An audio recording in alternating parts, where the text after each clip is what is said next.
Chapter 807. A boy who looked like he was 4 or 5 years old appeared in front of her. Chu Luiyue was stunned for a moment. Was it this child who shouted just now? But what did he shout? Yua? Chu Luiyue raised her eyebrows slightly. She vaguely sensed that something was wrong.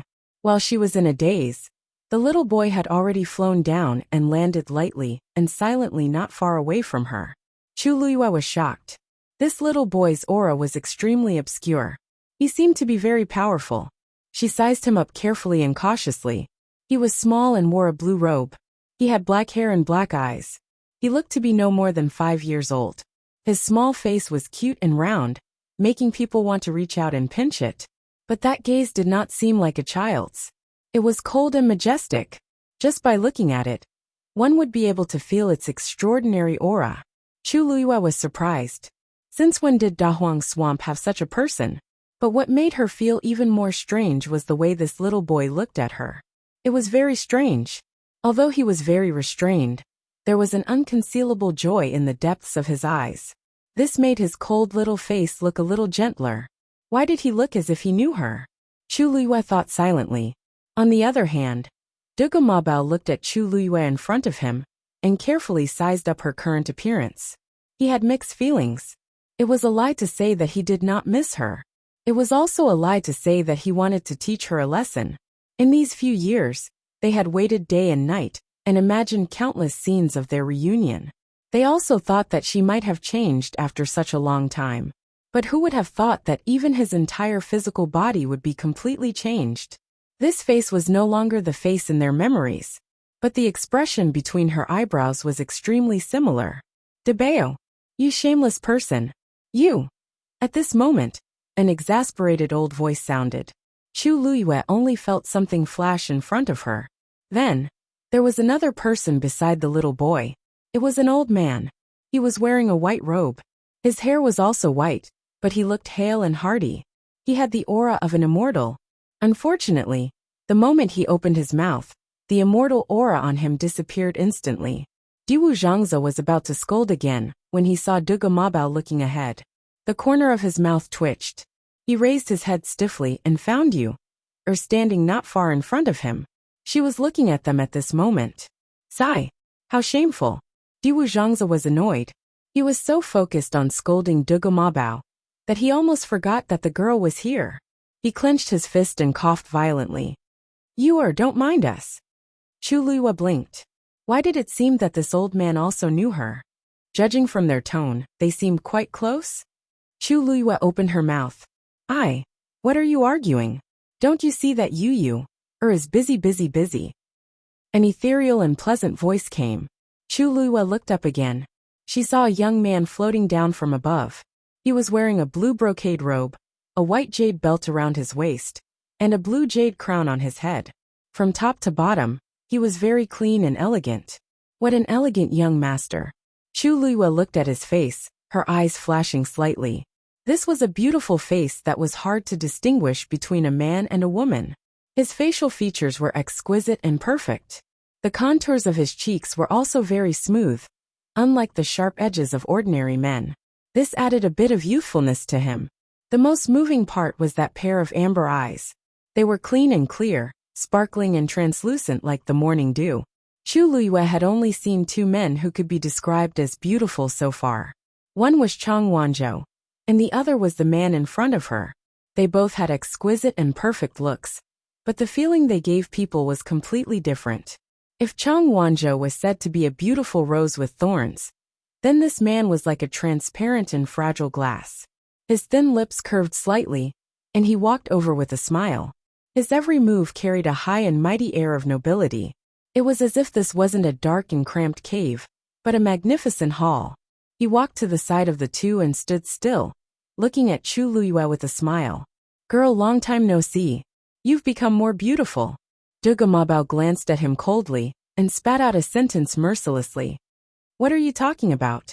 Why don't you take a look at where this is? It's not like this is his incomparably shabby palace. Lan Xiao didn't think much of it. Why do you care? As the only handsome man here, if I don't work hard, can I still count on you guys?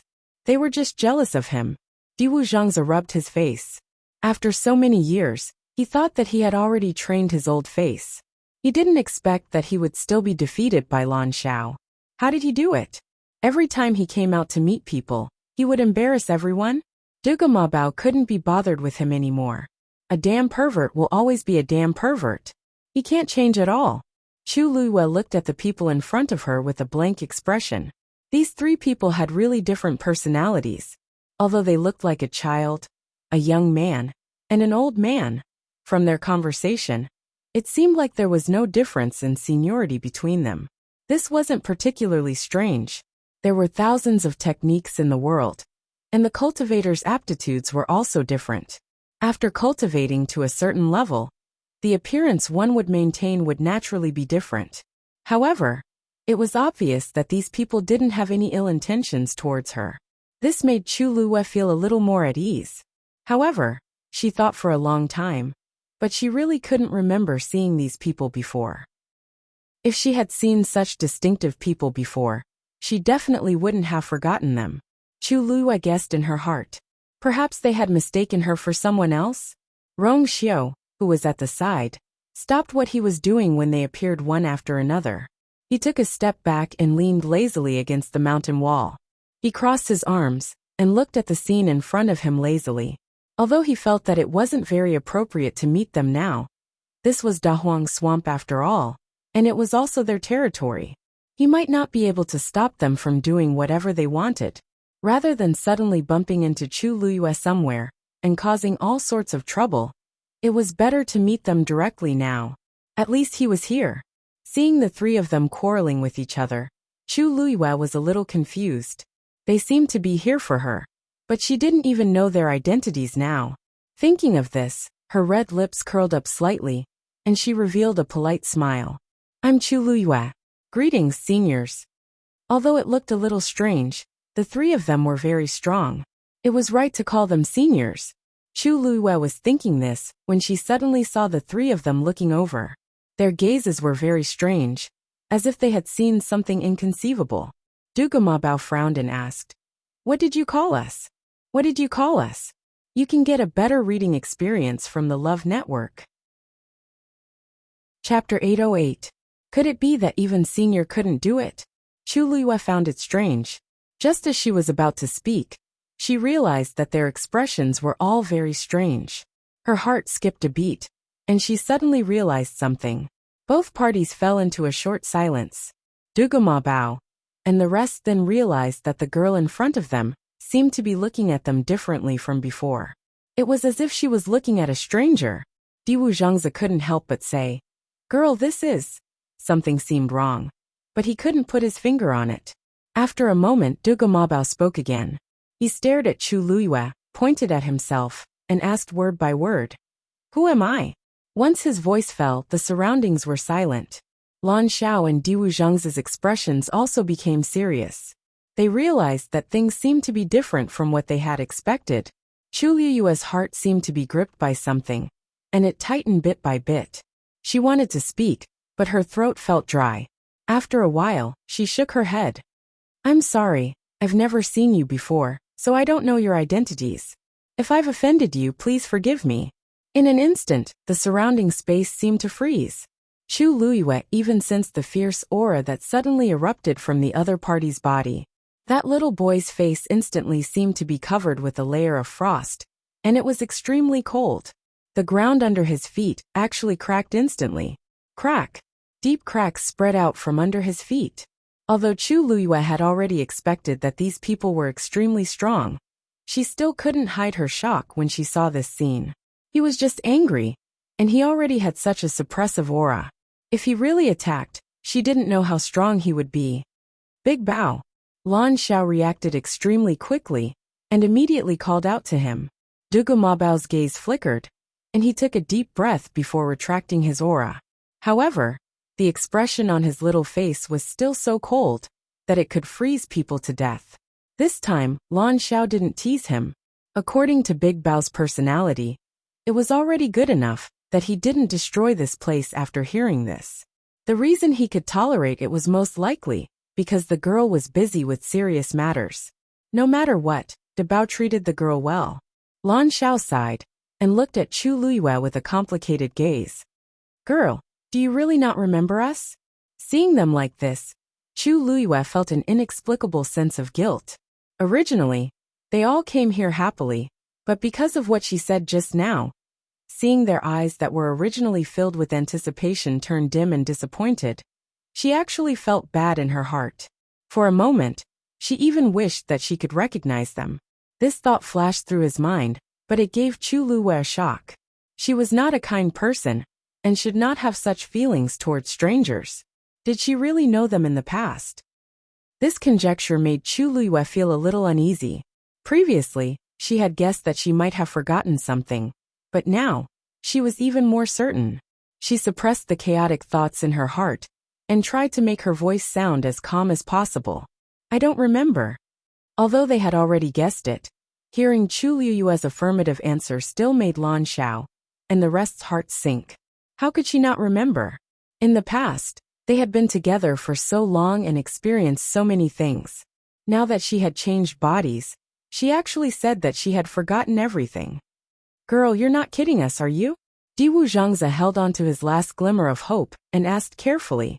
Chu Luiyue looked apologetic. Sorry. Diwu Zhangze's expression darkened. Then he laughed bitterly. Actually, he could also tell that the girl was not joking. Her expression clearly showed that she did not remember anything. The few of them fell silent and did not know what to say for a moment. Chu Luiyue frowned slightly. When she was reborn, she inherited the original owner's memory. Whether it was Chu Luiyue or Sheng Guanyu, she had no impression of these people. However, this inexplicable sense of familiarity could not be explained. Lan Xiao and Diwu Zhangze looked at each other. Of all their calculations, they did not expect the girl to have lost her memory. Then how much did she remember? The soul in her body was clearly complete as well. At this moment, Duge Mabao suddenly took a step forward. What's your name? Chu Luiyue was stunned. Didn't she already say her name? Why was he still asking? Suddenly her expression changed. Duge Mabao saw the change in her expression clearly. He stared at Chu Luiyue, as if he was waiting for something. Chu Luiyue slowly clenched her fists. They were waiting for her to admit that she was Sheng Guanyu. Apart from herself, very few people knew about this matter. Even Shi Han only dared to look for her to confirm her identity, after searching for countless clues. However, these people seemed to have known who she was from the start. How did they recognize her? Since her rebirth, this was the first time she had seen these people. From start to finish, he had only spoken a few words with them. Chu Luiyue's mind was in a mess. If we delay any longer, the remaining half of the legendary three-eyed eagle's body won't be able to wait any longer. A low and lazy voice came from the side. Chu Luiyue suddenly snapped out of her daze and looked in front of her. The blood bead had already condensed, and the remaining half of the legendary three-eyed eagle's body was almost fully recovered. It was waiting for the next step. She immediately collected her thoughts and threw the remaining medicinal herbs down. As the purplish gold Buddha leaf had already been absorbed by the legendary three-eyed eagle, it was slightly easier this time. A translucent white bone slowly flew towards the legendary three-eyed eagle. Then, half of the black shadow surrounded it. Chu Luiyue's mind moved, and the blood bead flew over as well. On the bone, muscles and flesh started to grow at a speed visible to the naked eye. The wings on the other side were also gradually taking shape. Chu Luiyue did not dare to relax, and continued to watch it closely. No one knew what would happen until the last moment. For this day, she and the legendary three-eyed eagle had waited for too long and suffered too much.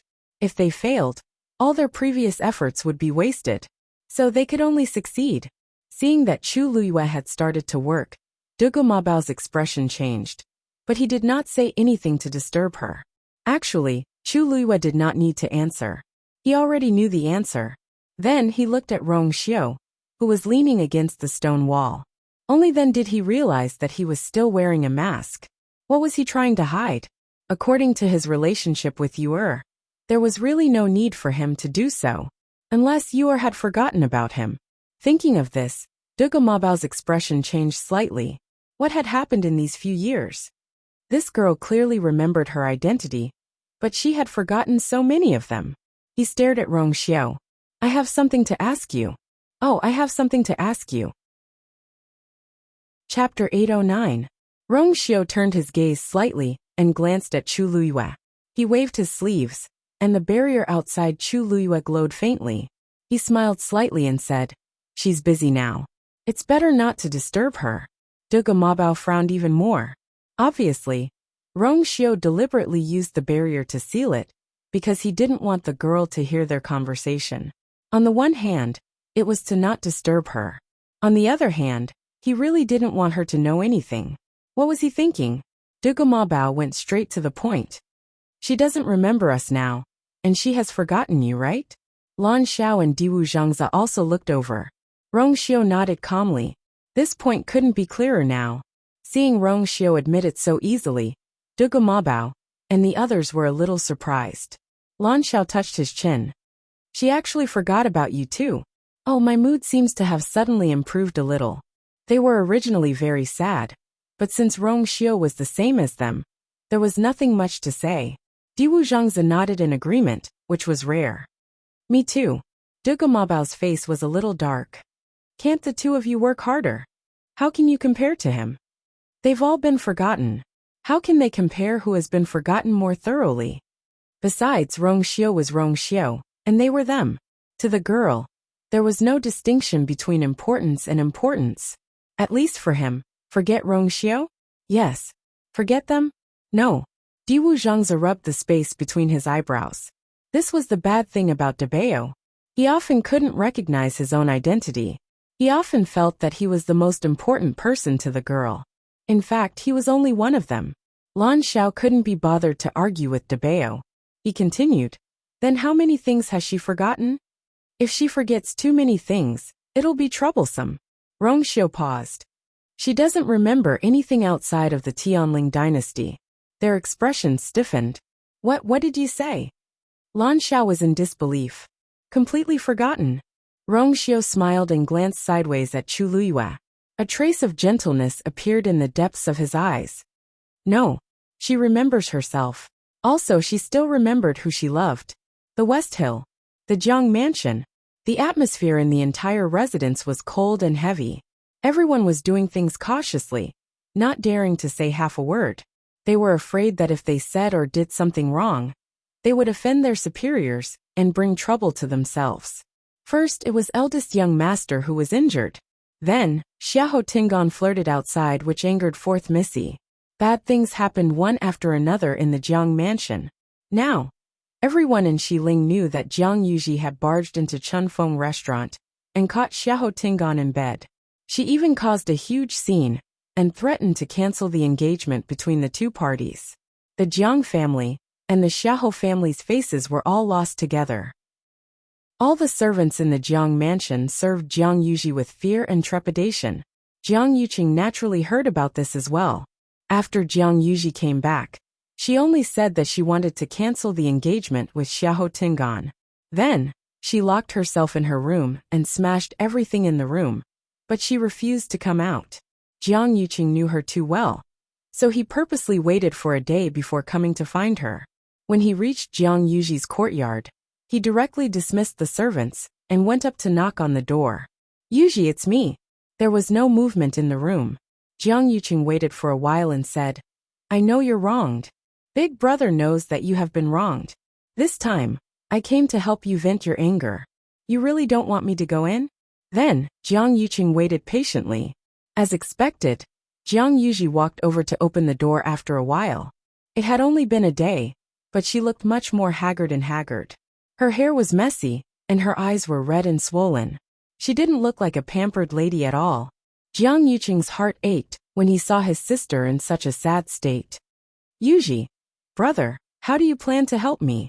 Jiang Yuji looked at him fixedly, and her eyes were filled with anger and hatred. "Let's go in and talk." Jiang Yuqing walked in. Jiang Yuji didn't stop him, and turned to walk in. After closing the door, Jiang Yuqing then saw the mess in the room, and there was almost no space to walk. He knitted his brows. He knew that his sister liked Xiahou Tingan. Even though she was usually pampered and willful, there was nothing to say about Xiahou Tingan. If not, he wouldn't have agreed to discuss this marriage. After all, Xiahou Tingan wasn't the most outstanding person in the Xiahou family. Yuji, Xiahou Tingan let you down this time. Don't worry. I won't let you suffer for nothing. Jiang Yuqing's voice was as calm as usual, but it had a hint of murderous intent. Since he dared to let you down, he naturally has to have the guts to bear the consequences. Jiang Yuji was dazed. Brother, what do you plan to do? Jiang Yuqing lightly caressed her hair. Originally, I liked the Xiahou family's third young master. He's much better than Xiahou Tingan in all aspects. But because you like Xiahou Tingan, you decided to marry him. In Xiling, it's a blessing for anyone who can marry you. Since Xiahou Tingan doesn't know what's good for him, it's better to cancel the marriage agreement.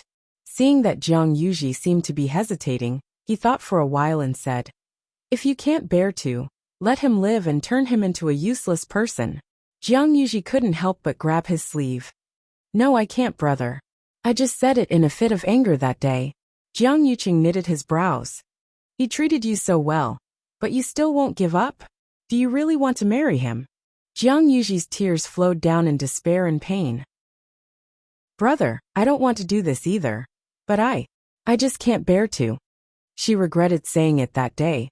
But every time she thought of the scene, she felt terrible. All these years, I've only liked Xiahou Tingan. If I didn't fall for him, I wouldn't be so sad. Jiang Yuqing coldly said, No buts. He's not worth it.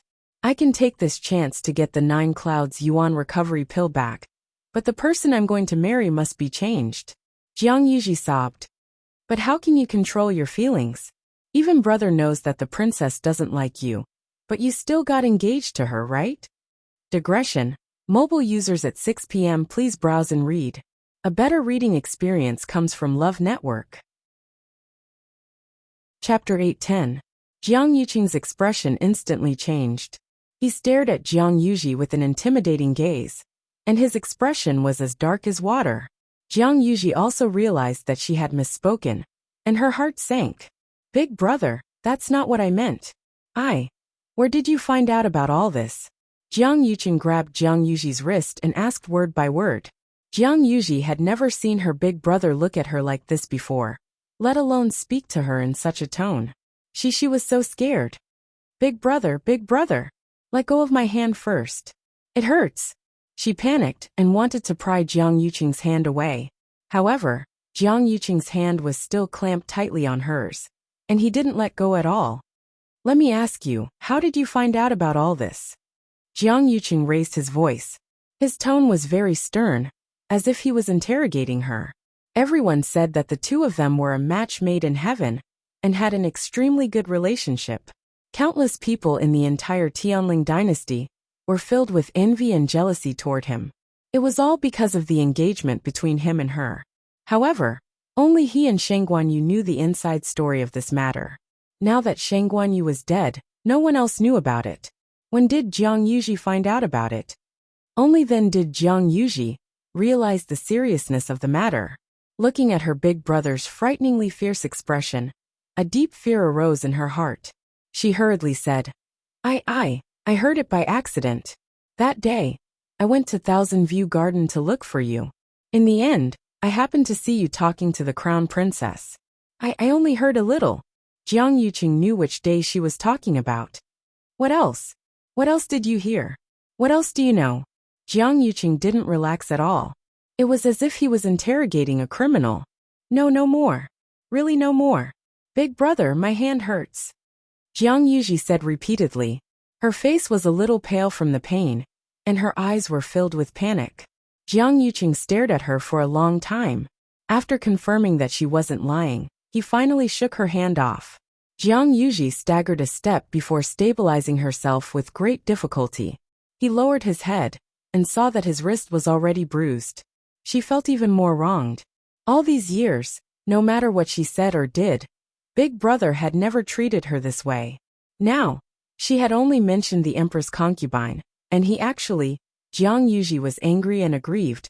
But she knew that she had touched her brother's reverse scale. No matter what, she couldn't say anything more. This is not something you should know. Jiang Yuqing said coldly. In the future, don't let me hear it a second time, understand? Jiang Yuji's body trembled slightly. She quickly nodded, but she didn't even dare to look at Jiang Yuqing. Big brother was too scary just now. Jiang Yuqing closed his eyes and calmed the waves in his heart. He glanced at Jiang Yuji and saw the wound on her wrist, as well as her cowering appearance. He frowned. Just now, he had lost control of himself and probably scared her. Jiang Yuqing frowned. As for the matter between you and Xiahou Tingan, have you thought it through? Jiang Yuji paused in her actions and nodded hesitantly, but her eyes were filled with hatred. But I must kill that B*TCH from Chunfeng restaurant. Jiang Yuqing chuckled. Do you know that that woman has already redeemed herself from Chunfeng restaurant and found another house in the city to stay in? What? Jiang Yuji widened her eyes in shock. Almost instantly, she understood what was going on. Xiahou Tingan is really going to have a woman outside. He really doesn't care about me at all. To think that I kept consoling myself for the entire day that it was all that B*TCH's fault, and that Xiahou Tingan only did this because he was drunk and muddle-headed. Who knew that he would do such a thing in the blink of an eye? This is a slap to my face. He wants me to become the laughingstock of the entire Xiling city. Jiang Yuji's fingernails dug deeply into her palms. Was it all fake that he treated me so well in the past? In comparison, what I said just now is simply a joke. She walked out of the door. Where are you going?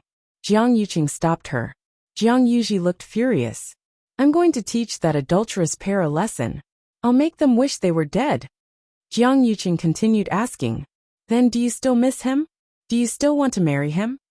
Jiang Yuji's chest seemed to be pressed by a huge rock. She shook her head hard, and her eyes were red, but there were no more tears. That's good.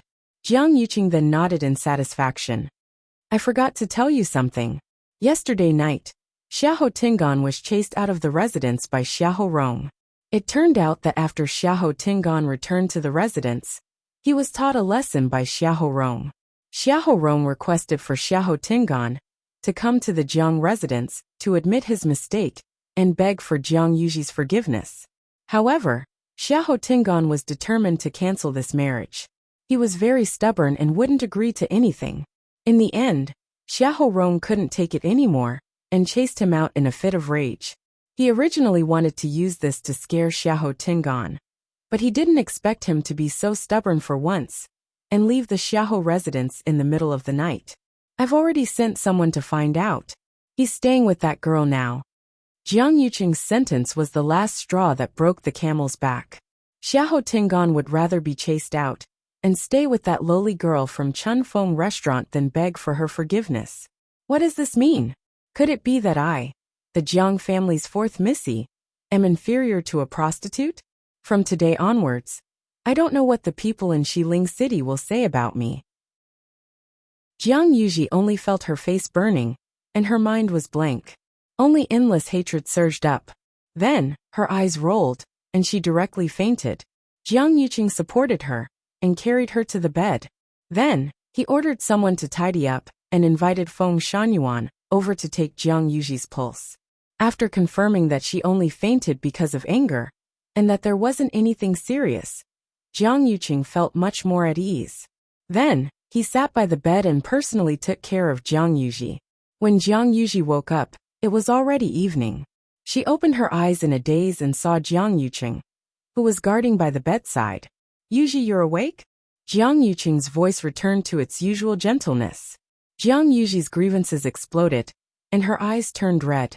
Okay, let the past be the past. Jiang Yuqing lightly patted her hand. When she was almost done venting, he fed her water. Finally, when Jiang Yuji calmed down, he said softly, Brother Jiang, don't worry. What do you think of the Xiahou residence's third young master? Jiang Yuji knew what he meant. She hesitated. Brother, I don't want to go to Xiahou residence anymore. Halfway through her sentence, she saw Jiang Yuqing nonchalantly glancing at her. She suddenly paused and nodded stiffly. Okay. Jiang Yuqing looked comforted. This time, the Xiahou residence must give me the 9 Clouds Yuan recovery pill. Mobile users, please browse and read. A better reading experience comes from Love Network. Chapter 811. Xiahou Tingan and Jiang Yuji's marriage fell through just like that. After the commotion at Chunfeng restaurant, Xiahou Tingan was chased out of the residence, and Jiang Yuji was engaged to the Xiahou family's third young master, Xiahou Yushu. The development of this matter exceeded everyone's expectations, and it directly stunned the people in Xiling City, who were waiting to see the two families make a fool of themselves. Strange. Why is the Jiang family and the Xiahou family still having a marriage alliance after such a thing happened? If it were an ordinary family, they might not even interact with each other anymore. Even if these two families are the top nobles and have to consider many factors when doing things, it shouldn't be to this extent, right? Is Jiang Yuji set her mind on the Xiahou family? Or is the Xiahou family clinging on to Jiang Yuji? Outsiders had no way of knowing, and they only talked about it heatedly after meals. But no matter who talked about it, they knew that Xiahou Tingan was the one who suffered the most. Jiang Yuji was Jiang Yuqing's biological sister, who didn't want to be related to them. Even the Xiahou family was no exception. Xiahou Rong was the grand tutor, and logically speaking, he didn't need to care too much about this. But now that His Majesty had been in a coma for close to 2 years, almost all the power was in the hands of Shangguan Wan and Jiang Yuqing. Among the younger generation in the Xiahou family, there weren't any outstanding cultivation talents. They naturally needed to have a good relationship with the Jiang family. A marriage alliance was the best. Previously, Xiahou Tingan and Jiang Yuji had always been together, so everyone thought that good things were about to happen. Hence, everyone was more polite to the Xiahou family. Xiahou Tingan's status also rose along with it. In the end, Xiahou Tingan was chased out of the Xiahou family overnight, and the unknown third young master Xiahou replaced him. What other benefits can Xiahou Tingan get? Everyone thought that Xiahou Tingan was crazy. Second young master. In a mansion in Xiling City, Xiahou Tingan lay on the bed in the room. His face and body were covered in wounds, and his originally handsome face was almost swollen. Xiao Dai walked in with a tray. There were a few jade bottles, gauze, and other things on the tray. Second young master, let me help you change your bandages. Xiao Dai sat down by the bed, and her delicate face slightly knitted her thin brows, as if she was very worried about him. Xiahou Tingan originally didn't want anyone to see him like this, but he really needed someone to take care of him. He held Xiao Dai's hand inside. Xiao Dai, I can see it clearly now. Only you treat me with sincerity. After he was chased out of the Xiahou residence, he had nowhere to go. He had planned to stay at a few friends' houses, but none of them opened the door for him. In desperation, he went to Spring Breeze restaurant. The people of Chunfeng Lu had told him where Xiao Dai lived. He had no choice but to come here. He didn't expect that Xiao Dai didn't dislike his appearance at all. Instead, she had been doing her best to take care of him. On the other hand, none of his old friends had come to visit him these past few days. Xiahou Tingan felt that he had experienced enough of the fickleness of human nature. Xiao Dai smiled faintly. This is what Little Butterfly should do. It would be good if second young master didn't dislike Little Butterfly. As she spoke, she calmly pulled her hand out to grab the medicine bottle. The injuries on your body have healed a lot. After resting for a while, you will be completely healed. Xiahou Tingan didn't mind her actions and nodded.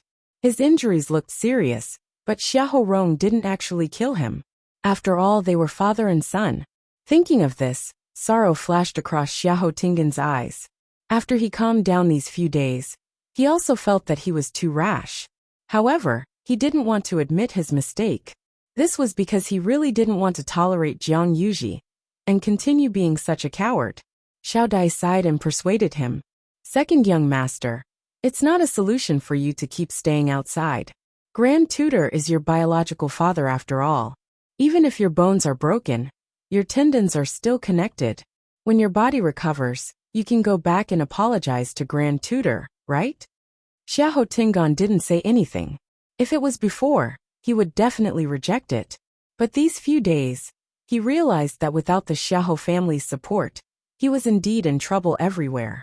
He also didn't want to lose everything that he once had because of Jiang Yuji. Xiao Dai paused and said seemingly unintentionally, "Don't worry. I heard people outside today that third young master is already engaged to fourth Missy Jiang, and they'll be getting married soon." What? Xiahou Tingan suddenly widened his eyes. and his face was filled with disbelief. Jiang Yuji has always liked me, Xiahou Tingan. When did it become that bastard born of a concubine to replace me? Among the people of the same generation in the Xiahou family, I hate this Xiahou Yushu the most. It's only been a few days, and there's actually such a huge change. Xiao Dai covered her mouth in shock. Are you unhappy? Xiahou Tingan didn't know what he was feeling. Jiang Yuji can marry anyone, but it can't be someone from the Xiahou family. Where is this going to leave me? Xiahou Tingan clenched his fists tightly, and his expression changed. Is father really planning to leave the position for Xiahou Yushu by doing this? Xiahou Tingan had always been the most doted on, and everything came too easily. As a result, when he knew that the things that originally belonged to him were snatched away by someone else, he couldn't accept it. When did this happen? Asked Xiahou Tingan darkly. Xiao Dai took half a step back timidly and hesitantly said, It seems to be the day after you left the Xiahou family. It seems to be the day after you left the estate. Moreover, there are rumors outside that the Xiahou estate offered a very generous betrothal gift as an apology. Xiahou Tingan's brows twitched harshly. 9 clouds yuan recovery pill. They still plan to return this thing. Xiahou Tingan was filled with hatred. I originally planned to leave that thing for myself to use. All along, my cultivation talent was very average. Because of this, the Xiahou family was very unhappy with me both openly and secretly. He had waited for so long and endured so many grievances. All for the sake of this 9 clouds yuan recovery pill. But now, it's all gone. He lifted the blanket and was about to get up and walk out. But after taking 2 steps, his legs turned to jelly, and he fell down. Xiao Dai hurriedly went to help him. Second young master, you didn't. Move aside. Xiahou Tingan pushed her away. Then, he forced himself to stand up and limped out of the room. I want to take back the 9 clouds yuan recovery pill. It's mine. Nobody can snatch it from me. Behind him, Xiao Dai looked at Xiahou Tingan's back view and smiled undetectably. The undercurrents in Xiling City were turbulent, but the mystic forest was quiet and peaceful. Even the few people underground were the same. After chatting, Duga Mabao and the rest started to wait at the side like Rong Xiao. Since things have already come to this, there's no use saying anything else. But the girl is still that girl. What else can I do? I can only continue to pamper her. Time passed slowly.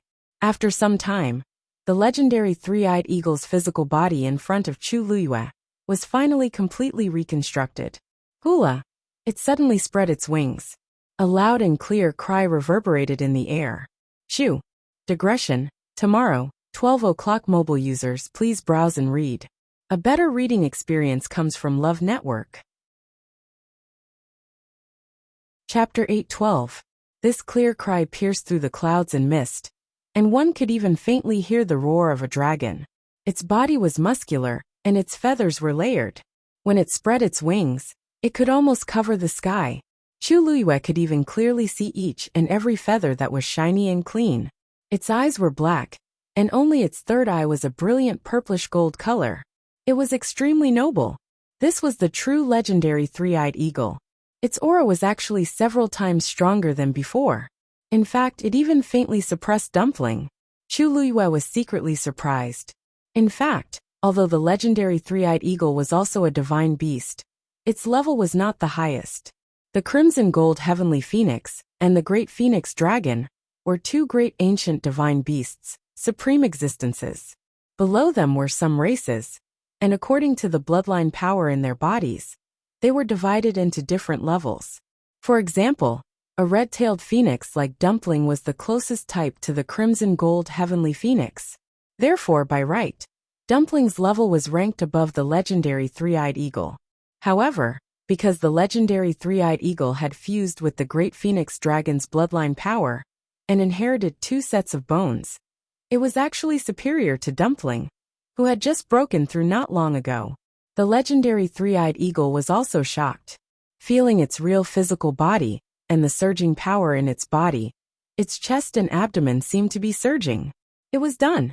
It was really done. After being suppressed in this dark place for thousands of years, even it was filled with despair.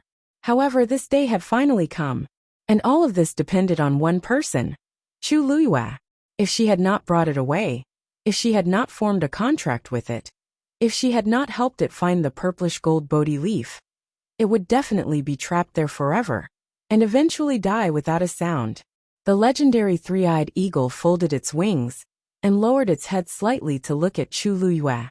I, the 287th generation eagle master of the legendary three-eyed eagle clan, Zichen, am willing to follow my master in life and death.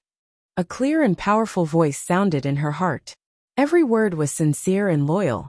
Chu Luiyue widened her eyes slightly. Eagle Lord, wasn't that the highest status existence in the three-eyed eagle clan? It turned out to be. Due to my special identity, I have concealed something from my master. I hope that my master will forgive me. The legendary three-eyed eagle continued. At this time, its voice was very different from before. It sounded more like a young man in his 20s. Chu Luiyue was dumbfounded. She not only contracted a mythological beast, but this mythological beast also happened to be the leader of the clan? Zichen, is that your real name? The legendary three-eyed eagle lightly nodded. As divine beasts, there were very few that could form contracts with humans. Especially since it was once the eagle master, it was naturally more concerned about these things. Even if it did not think for itself, it had to think for the entire godly three-eyed eagle clan. Therefore, even though it had formed a contract with Chu Luiyue, there was still one last hurdle that it had yet to cross. Until now, Chu Luiyue had helped it reconstruct its body, which was equivalent to granting it a new life. Under such circumstances, it had given its body and mind completely. When it returned to the clan in the future, it could also account to them. It had a clear conscience toward itself, toward Chu Luiyue, and toward the clan. Chu Luiyue blinked and took a while to react. You have your own considerations. Why would I blame you? Chu Luiyue smiled and her eyes curved. I'm more than happy. Eagle Master. Even though she did not know much about mythological beasts, she knew that it was a rare and fortunate thing for the leader of such a clan to agree to form a contract with her. What kind of luck did she have? Zichen, then can I call you that in the future? As you command, my master. The legendary three-eyed eagle said respectfully. Chu Luiyue's smile deepened, and her eyes were as bright as the stars. She knew that the legendary three-eyed eagle had never been very close to her. The two of them had been enemies at the beginning, then restrained each other, and then cooperated with each other. They had gone through too much in between. For such a mythological beast that had been suppressed for thousands of years, it was indeed very difficult to make it submit completely. Even after the two of them formed a contract, and were bound together in life and death, Chu Luiyue knew that there was always something between them. Today, that invisible barrier had finally been broken. From this moment on, the legendary three-eyed eagle was completely loyal to her. To Chu Luiyue, there was only joy in her heart. She knew that the legendary three-eyed eagle's willingness to tell her its true identity was the greatest sincerity. Seeing that Chu Luiyue did not hold any grudges, Zichen's last worry was completely put down. Its figure flashed, and it returned to Chu Luiyue's body. Chu Luiyue slowly exhaled, thinking about how she had inexplicably formed a contract with the eagle master of the legendary three-eyed eagle. Her mood was very complicated. Originally, she wanted to ask Zichen what had happened back then, that it had been suppressed in that 9-story pagoda. But before she could open her mouth, she felt a few pairs of eyes staring at her with burning gazes. Chu Luiyue's heart skipped a beat. Only then did she remember that there were a few people beside her. She slowly looked up. On the left was the man in black. On the right were the 3 people who called her Yu-er. At this moment, these people all looked over. Your armor has been repaired. Rongxiu leaned against the stone wall and said lazily. Chu Luiyue was delighted, and immediately wanted to go over. You are. On the other side, Gudamabao also spoke. You haven't answered my question just now. Chu Luiyue stopped in her tracks. She looked at the man in black, and then looked at the 3 people. For a moment, she was in a difficult position. For some reason, she faintly felt that the air seemed to be filled with killing intent. Should she go and take back her pure gold armor first? Or should she go and ask those people what exactly they did with her? Chu Luiyue was a little conflicted. She had an inexplicable premonition in her heart. These people all seemed to be very important to her. Even she herself didn't know where this thought came from, but after it appeared, it couldn't be dismissed. Chu Luyue hesitated for a moment, but she still lifted her leg and planned to go and take back her pure gold armor first. After all, she had seen the big master twice. In comparison, he seemed to be more credible. Rong Xiu's lips curled up slightly as he looked up at the few people opposite him. Du Gumabao's little face darkened. Lan Xiao couldn't help but touch his face. It was really strange. Rong Xiu was wearing a mask now and didn't show his face. How did he still win? Could it be that he had become ugly? Or that girl didn't look at his face anymore? Thinking of this, an ominous premonition suddenly surfaced in Lan Zhao's heart. That girl had changed her body now, and her memories were also in a mess. She might have really changed. At this moment, Chu Luyue had already walked in front of Rong Xiu. He handed the pure gold armor over. Chu Luyue carefully took it and looked around carefully. She realized that the broken part on it had really been repaired. She looked up at the man in black in front of her and said gratefully, "Thank you, Big Master." As soon as she said that, she heard a voice behind her. In this world, there are very few people who can completely repair such a yuan instrument. Since we've met, why don't you take off your mask and show your true face? Mobile users, please browse and read. A better reading experience comes from Love Network. Chapter 813. It was Du Gumabao's voice. As his voice fell, the surroundings fell silent for a moment. Chu Luyue's heart skipped a beat, and she couldn't help but glance at him. It was impossible for her not to be curious. However, based on this first master's temperament, she was afraid that he wouldn't agree. If he was willing to reveal his true appearance, he wouldn't have worn a mask when he came. Indeed, just as this thought flashed through her mind, she heard the first master say with a faint smile, "It's precisely because not many people can do it that we have to be even more careful, isn't it?" Du Gumabao sneered. "Could it be that you're so determined to reject it, because you're guilty?" Rong Xiu raised his eyebrows slightly. Was he trying to shift all his anger onto him? 99% of those who don't want to reveal their true appearance are ugly. Lan Xiao interjected calmly. That person can't be trusted. Come over quickly." Chu Luyue was speechless. Why did she seem to have become one of them for no reason? She coughed and explained. "Seniors, I recognize this person. Seniors, I recognize this great master. He has helped me several times before. Seniors, you don't have to be too worried." If this man was plotting something against her, he was too patient to have laid the groundwork for such a long time. Lan Xiao choked. Seeing how Chu Luyue trusted Rong Xiu completely, he couldn't help but scold in a low voice. "Sly." Rong Xiu was wearing a mask and refused to reveal his true appearance to Yu. They thought that he didn't have much contact with her. Who knew that he had already made his move? From this, it seemed that he had helped her a lot with this identity. Anyone could see that his so-called help was obviously to win the lass's trust. This way, even if he didn't reveal his true appearance, the girl would still trust him completely. Pooh! How shameless! Chu Luyue actually wanted to see how this first master looked like. However, if these people couldn't persuade him, she naturally couldn't. All of the people present were stronger than her, and she was the weakest among them. How could she have the right to speak? Chu Luyue saw that the atmosphere was a little stiff, so he decided to change the topic. "How should I address you all?" Lan Xiao pointed at himself. "I am. Tell me who you are first. We will naturally say who we are." Du Gumabao suddenly spoke and interrupted Lan Xiao. Lan Xiao looked at him strangely. Didn't Rong Xiu say that the girls still remembered him? Why was he still asking? Diwu Zhangzi gave Lan Xiao a look. De Bao wasn't asking for an answer. He was clearly asking for the girl's attitude. If she admitted it, it would prove that she trusted them. If you don't admit it, then there would be a lot of trouble today. Lan Xiao then understood. He calculated in his heart, and instantly felt that this question was very necessary. Thus, the three of them looked at Chu Luyue and waited for her answer. Chu Luyue's eyebrows twitched. It seemed that these people were clearly planning to get an answer from her. She pursed her lips and fell into deep thought. She really didn't remember knowing these people. It was really too difficult for her to admit her identity to a few strangers. After all, she didn't even reveal anything to Yuchi-song and the rest. That was the biggest secret she was hiding. But she remembered very clearly that when she heard their voices for the first time, she did feel an inexplicable sense of familiarity. Even when they called her, "your girl," she didn't feel the slightest bit out of place. It seemed like it should be like that. Moreover, her intuition told her that these people wouldn't harm her. To her, this feeling definitely wouldn't arise for no reason.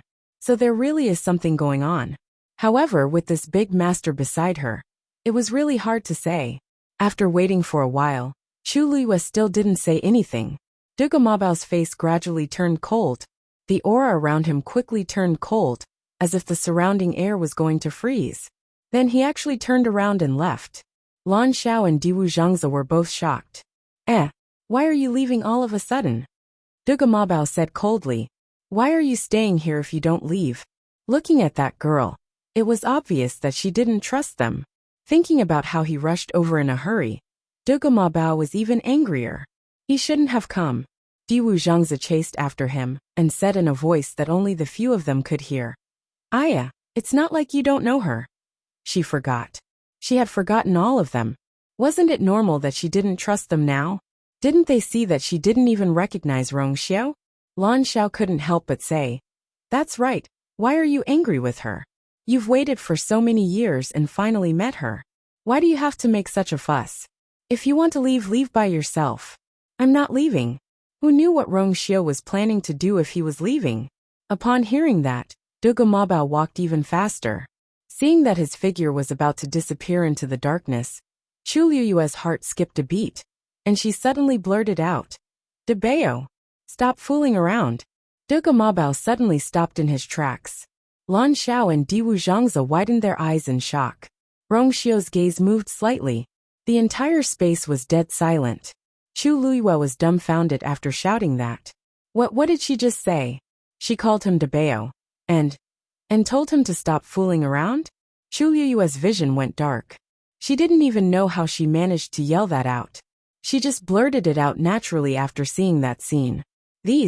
Any one of these people who stood up would probably be a big shot, who could summon the wind and summon the rain. Not only did she not answer the other party's question directly, she even used such a tone to speak to them like this. Chu Liyue felt a chill on her neck. Although she had always been bold and unbridled, she still knew her place. She knew very well who she could offend and who she couldn't. If she shouted that out, based on the other party's bad temper, how would he deal with her? Just as Chu Liyue was feeling uneasy, Dugu Mabao turned around. That adorable little face was filled with astonishment and ecstasy. Ecstasy? Chu Liyue closed her eyes hard and looked over again. Could it be that she saw wrongly because of the distance?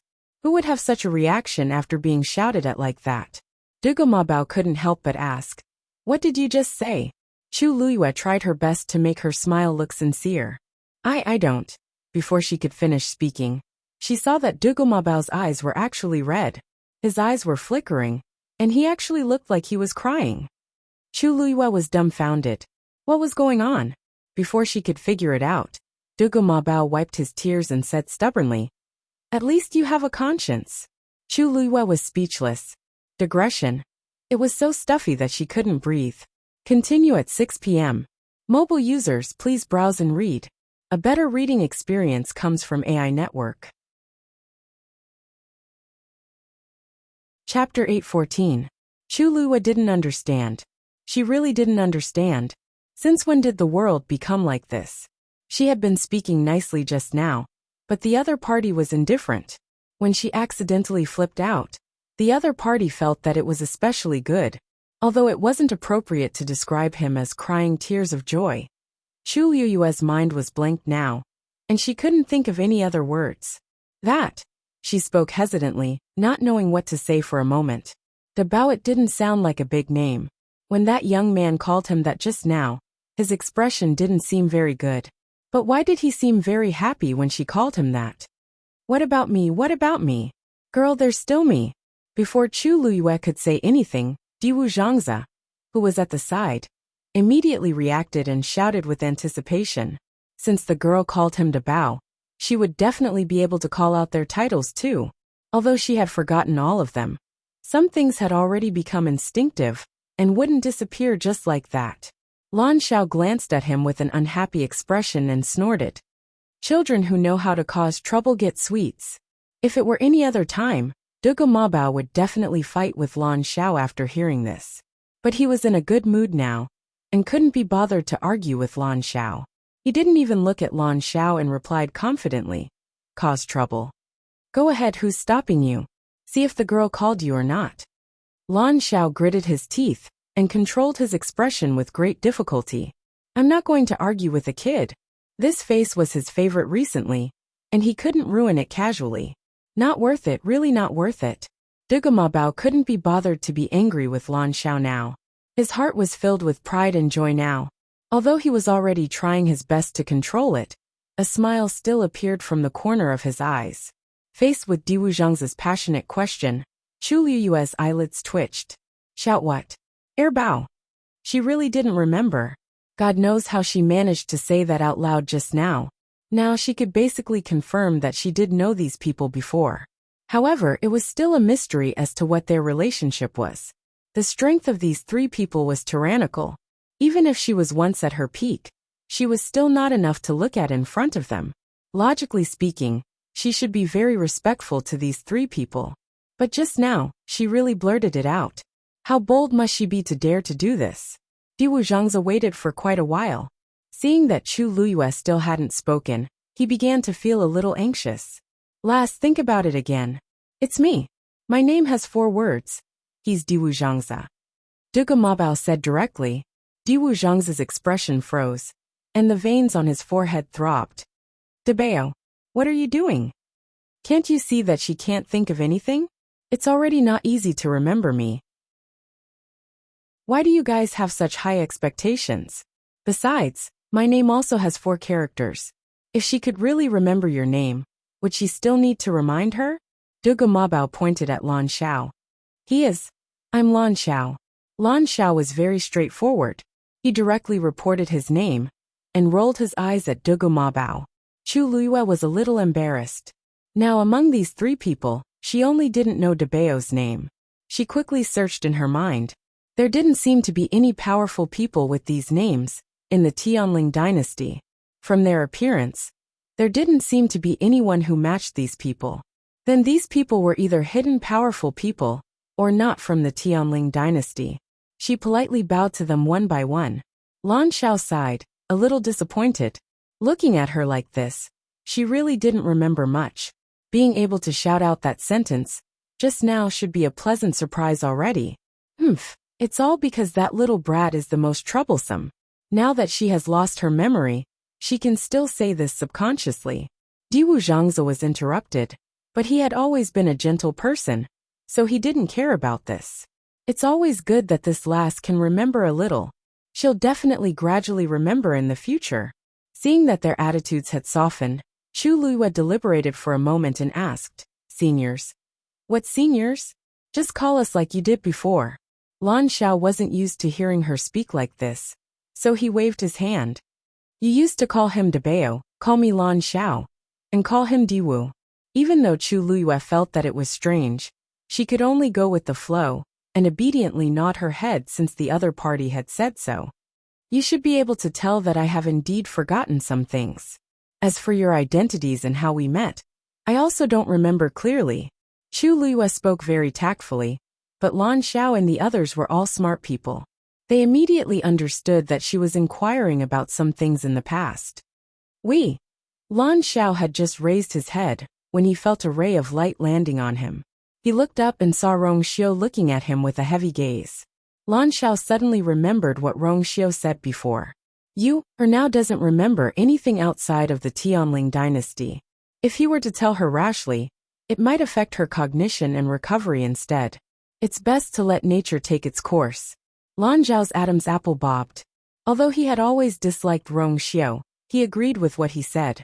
After all, it was related to the lass, so he had to be extra careful. Thinking of this, he changed the topic. "We are all idle people, and our identities aren't important. However, we met in Dahuang Swamp previously. Chu Luiyue widened her eyes slightly in surprise. In Dahuang Swamp. She had come to Dahuang Swamp many times, but she didn't have any impression of these people. However, thinking about it carefully, she had always thought that her memory was complete. If it weren't for these successive events that continuously confirmed that she had indeed lost a part of her memory, she probably wouldn't have believed all of this. Then, her past with these people should also have been lost in that part of her memory. Seeing Chu Luiyue's surprised and curious expression, Diwu Zhengze couldn't help but remind her. It's in the Red Moon Desert. You used to love going there the most. You often stayed there for a long time. Red Moon Desert. Chu Luiyue blinked. In her impression, the Red Moon Desert seemed to be the place she went the least. However, they said that it was her favorite place to go. Then, Chu Luiyue wanted to ask more in detail, but Dugu Mabao suddenly looked up. It's almost time. Lan Xiao and Diwu Zhengze's expressions changed simultaneously. Why so fast? Lan Xiao frowned. How long have they been here? They haven't even exchanged a few words with the lass. And they're leaving already? Once he left, he would have to wait for another month. Chu Luiyue couldn't help but ask. What time? Diwu Zhengze naturally answered. It's the time we should go back. Go back? Go back to the Red Moon Desert? Chu Luiyue didn't ask, but she inexplicably thought of this answer in her heart. She paused. How did she know all of this? Digression. Dear friends, when I was cooking at noon, I accidentally poured boiling water on my left hand. Then, all three of my fingers were basically scalded. My thumb and index finger are fine. After applying ice for a few hours, it still hurts a lot. Basically, I still have to apply ice every half a minute. Fortunately, although it's red and swollen, the blisters aren't too serious. Currently, the situation is slightly better. When it's a little later, I'll try my best to continue. If not, I'll put it on the account first and make up for it when my hand recovers. Also, I should try my best to do it at 12 o'clock tomorrow. Finally, thank you for understanding mobile users. Please browse and read. A better reading experience comes from Love Network. Chapter 8:15. Girl, do you want to go back with us? Lan Xiao asked. Since they couldn't stay outside, it would be better to let the girl go with them. Chu Luiyue was stunned. Go to the Red Moon Desert with them? She was actually a little curious, but they should still be waiting for her outside in Changwanzhou. She had been down there for so long, so she didn't know how they were doing now. At this moment, Rongxiu suddenly spoke. When I came, I saw a dancing lotus at Mirror Lake. Dancing lotus? Chu Luiyue was pleasantly surprised. This was a rare heavenly treasure. Even she couldn't help but be tempted. Lan Xiao couldn't help but curse. How shameless. You know that the girl likes these things, so you purposely seduced her. Diwu Zhengze shook his head. Sigh, it's a pity that no herbs grow well in the Red Moon Desert. If she wants other things, that's fine. We'll be able to scrape together what we can get. But these herbs, isn't this all because of your sins in the early years? Don't you know why the Red Moon Desert became like this? Dugu Mabao glanced coldly at the two of them. Lan Xiao touched his chin. Don't say it, as if it has nothing to do with you. You were the one who caused the most trouble back then. How dare he talk about them like this now? Dugu Mabao choked and was speechless. Forget it. Didn't you see that the girl's eyes lit up when she heard about the dancing lotus? Let her go. Diwu Zhengze was open-minded. We can just ask her to look for us after she retrieves that thing. Dugu Mabao and Lan Xiao thought about it and felt that this suggestion was not bad, so they agreed. Thus, they didn't even ask and directly said, Then come back after you're done at Mirror Lake. We're all waiting for you. Chu Luiyue was speechless. She didn't seem to have agreed to go yet, but it seemed like she couldn't reject them. Chu Luiyue finally nodded. Only then did a satisfied expression appear on their faces. Lan Xiao glanced at Rongxiu and said meaningfully, Don't worry. Lass, some people look like decent people, but in reality, they're full of evil tricks. You must be careful and not be deceived by some people. Chu Luiyue silently lowered his eyes. Was he talking about the first master? Although she also felt that this person wasn't simple, she didn't want to say that to his face. It could only be said that having strength meant having confidence. If it was the current her, She really couldn't afford to offend any of them. So we have to survive between the two sides. Rong Xiu was not angry when he heard this. These few people had always doted on Yu very much. Now that they knew that she had experienced so much, they would definitely be very distressed. This kind of attitude was probably due to the fact that she was still present. However, just as this thought flashed through his mind, Dugu Mabao looked over. You keep up. Rong Xiu's brows twitched. As expected, he couldn't be too merciful to these people. How could he forget that they had never given him any leeway? Chu Luyue looked at the first master, then at Dugu Mabao and the rest. She narrowed her eyes. You guys know each other? At first, she couldn't tell. But after going back and forth, she really didn't hear that they were strangers. After she said that, both parties fell silent for a moment. No one denied it. Chu Luyue's mood suddenly became very strange. Since they knew each other, why did Debao deliberately ask the first master to remove his mask so politely at the start? She faintly felt that there was a secret hidden in this. Thinking about it carefully, those words should have been said to her? Then, was it also because of her that the first master refused to remove his mask? A white light suddenly flashed in Chu Liyue's mind. She suddenly realized something. She looked at the first master and stared at him. Could it be that she recognized the face under the mask? Chu Liyue's heart suddenly started beating faster. And that familiar feeling became stronger. Rong Xiu's gaze turned slightly, avoiding her gaze, and walked towards Dugu Mabao and the rest. When they brushed past each other, Chu Liyue suddenly reached out and grabbed his wrist. Rong Xiu avoided it silently. Chu Liyue looked up and asked word by word. What are you afraid of, First Master? If he wasn't guilty, and was afraid of being recognized, why would he hide like this? The man opposite her didn't seem to be nervous at all. He only smiled faintly and said, I'm sorry, my wife's family is very strict. She doesn't like me touching other women. Chu Liyue was suddenly stunned. She never thought that the other party would throw out such a sentence. This reason seemed ridiculous, but it didn't seem wrong. While she was still in a daze, Rong Xiu walked over. Dugu Mabao's face was cold and solemn. Lan Zhao's eyes were full of disdain, and he couldn't help but spit. Madam, isn't it just you? After not seeing him for a few years, this fellow's acting skills have improved. When the truth is revealed and you knows his identity, let's see what will happen to him. Only Diwu Zhangzi gave him a thumbs up.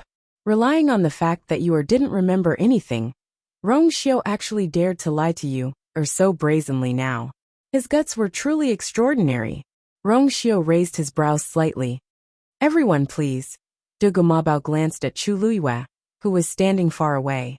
I'll settle the score with this fellow when we get out. Let's go. As soon as he finished speaking, the few of them quickly flew up. Chu Liyue looked up. Suddenly her gaze froze.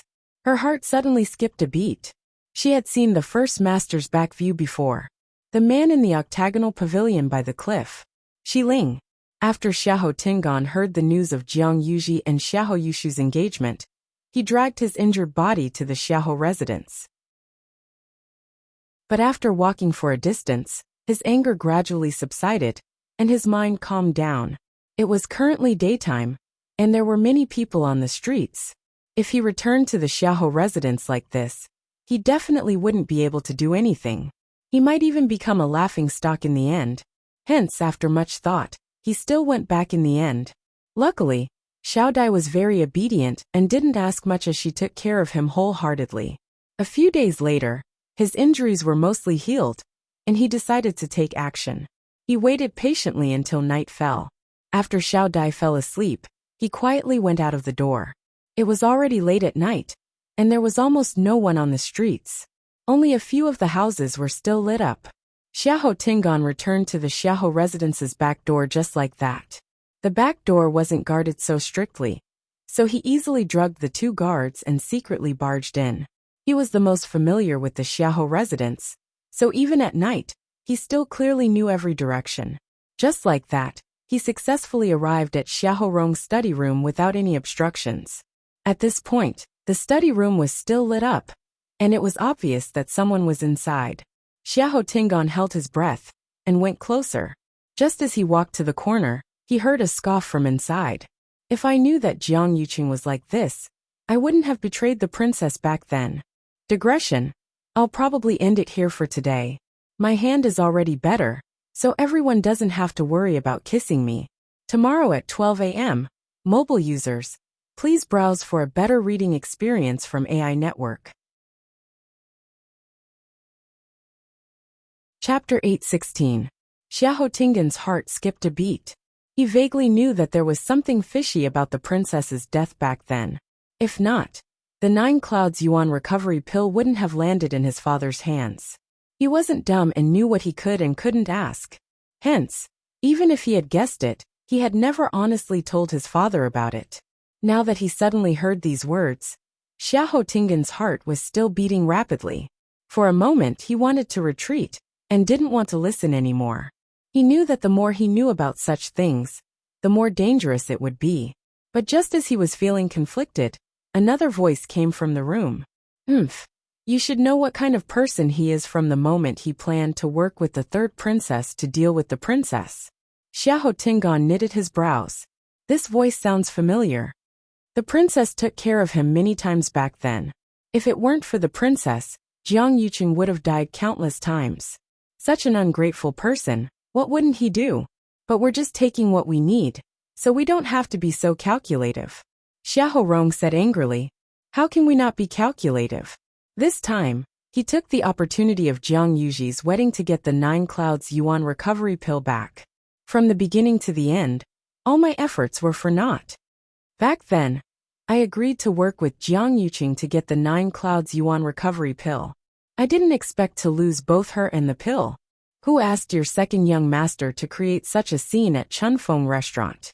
Let the Jiang family have the upper hand? If this didn't happen, I could still fight with them. But now I can only give in.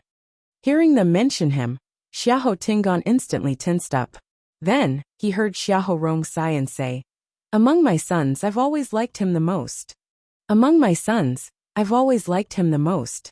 Later on, when I found out that Jiang Yuji liked him, I poured a lot of effort into him. Originally, I thought that after their wedding, he would naturally inherit my position. Who would have thought that he would actually be so disappointing? Xiahou Rong expected better from him. After knowing that Xiahou Tingan had a girl at Chunfeng restaurant, he knew that he was in big trouble. Originally, he wanted Xiahou Tingan to go to the Jiang residence personally to apologize. But he didn't know what was good for him and refused to do so. In the end, he was chased out of the Xiahou residence. Hearing this, Xiahou Tingan felt very upset. Just as he was hesitating whether to admit his mistake, he heard another man laugh. So what if I don't live up to expectations? Wasn't there still third young master? In my opinion, he is much more mature than your second young master.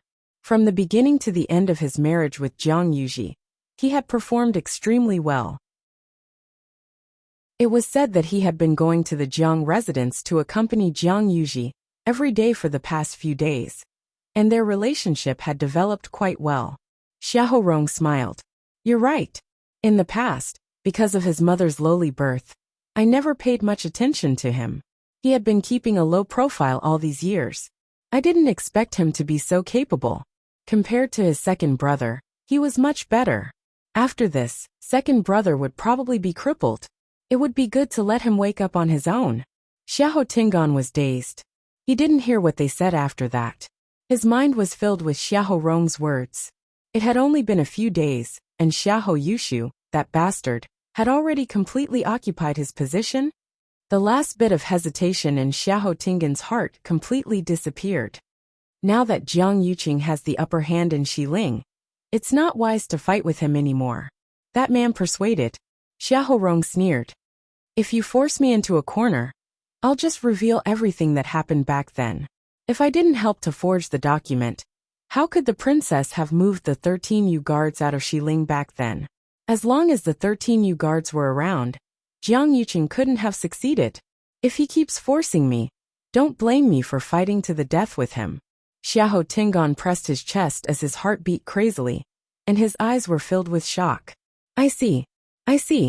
When the princess got into trouble back then, the 13 Yu guards were indeed not in Xiling. Everyone only knew that something happened at the border. So the princess sent the 13 Yu guards to investigate, but they never returned.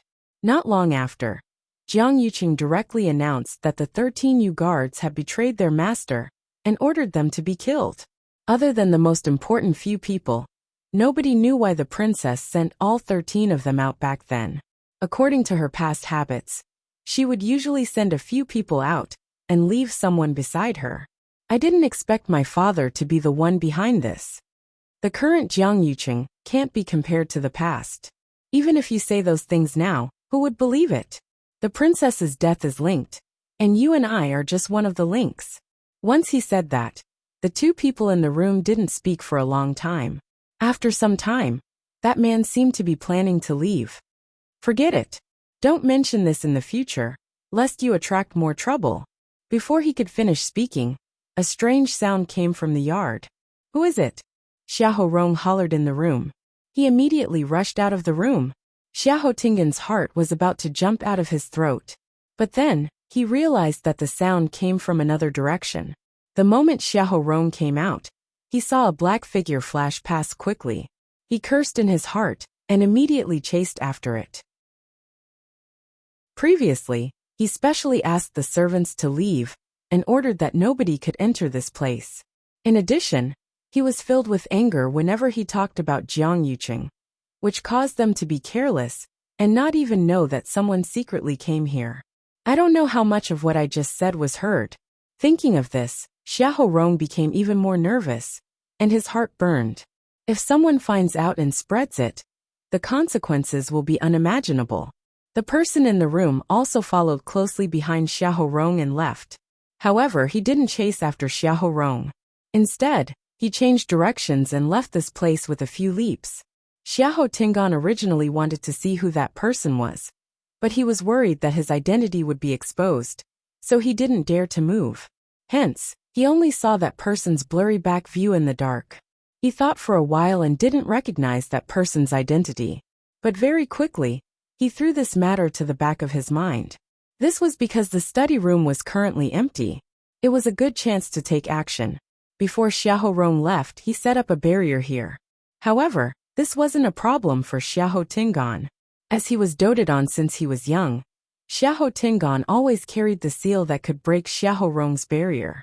He took out the seal, and a faint light flashed across. Then, a wave-like barrier appeared in front of him. He injected his force into the seal and stuck it on the barrier. An opening instantly appeared. He stepped in. At this point, he didn't know that there was a figure following behind him like a shadow. Mobile users, please browse and read. A better reading experience comes from Love Network. Chapter 817. Xiahou Tingan silently entered the study.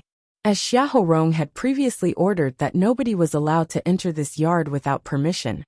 This place was quiet, and there was no one else. Even if he discovered that someone had secretly barged in, Xiahou Rong didn't dare to make a sound.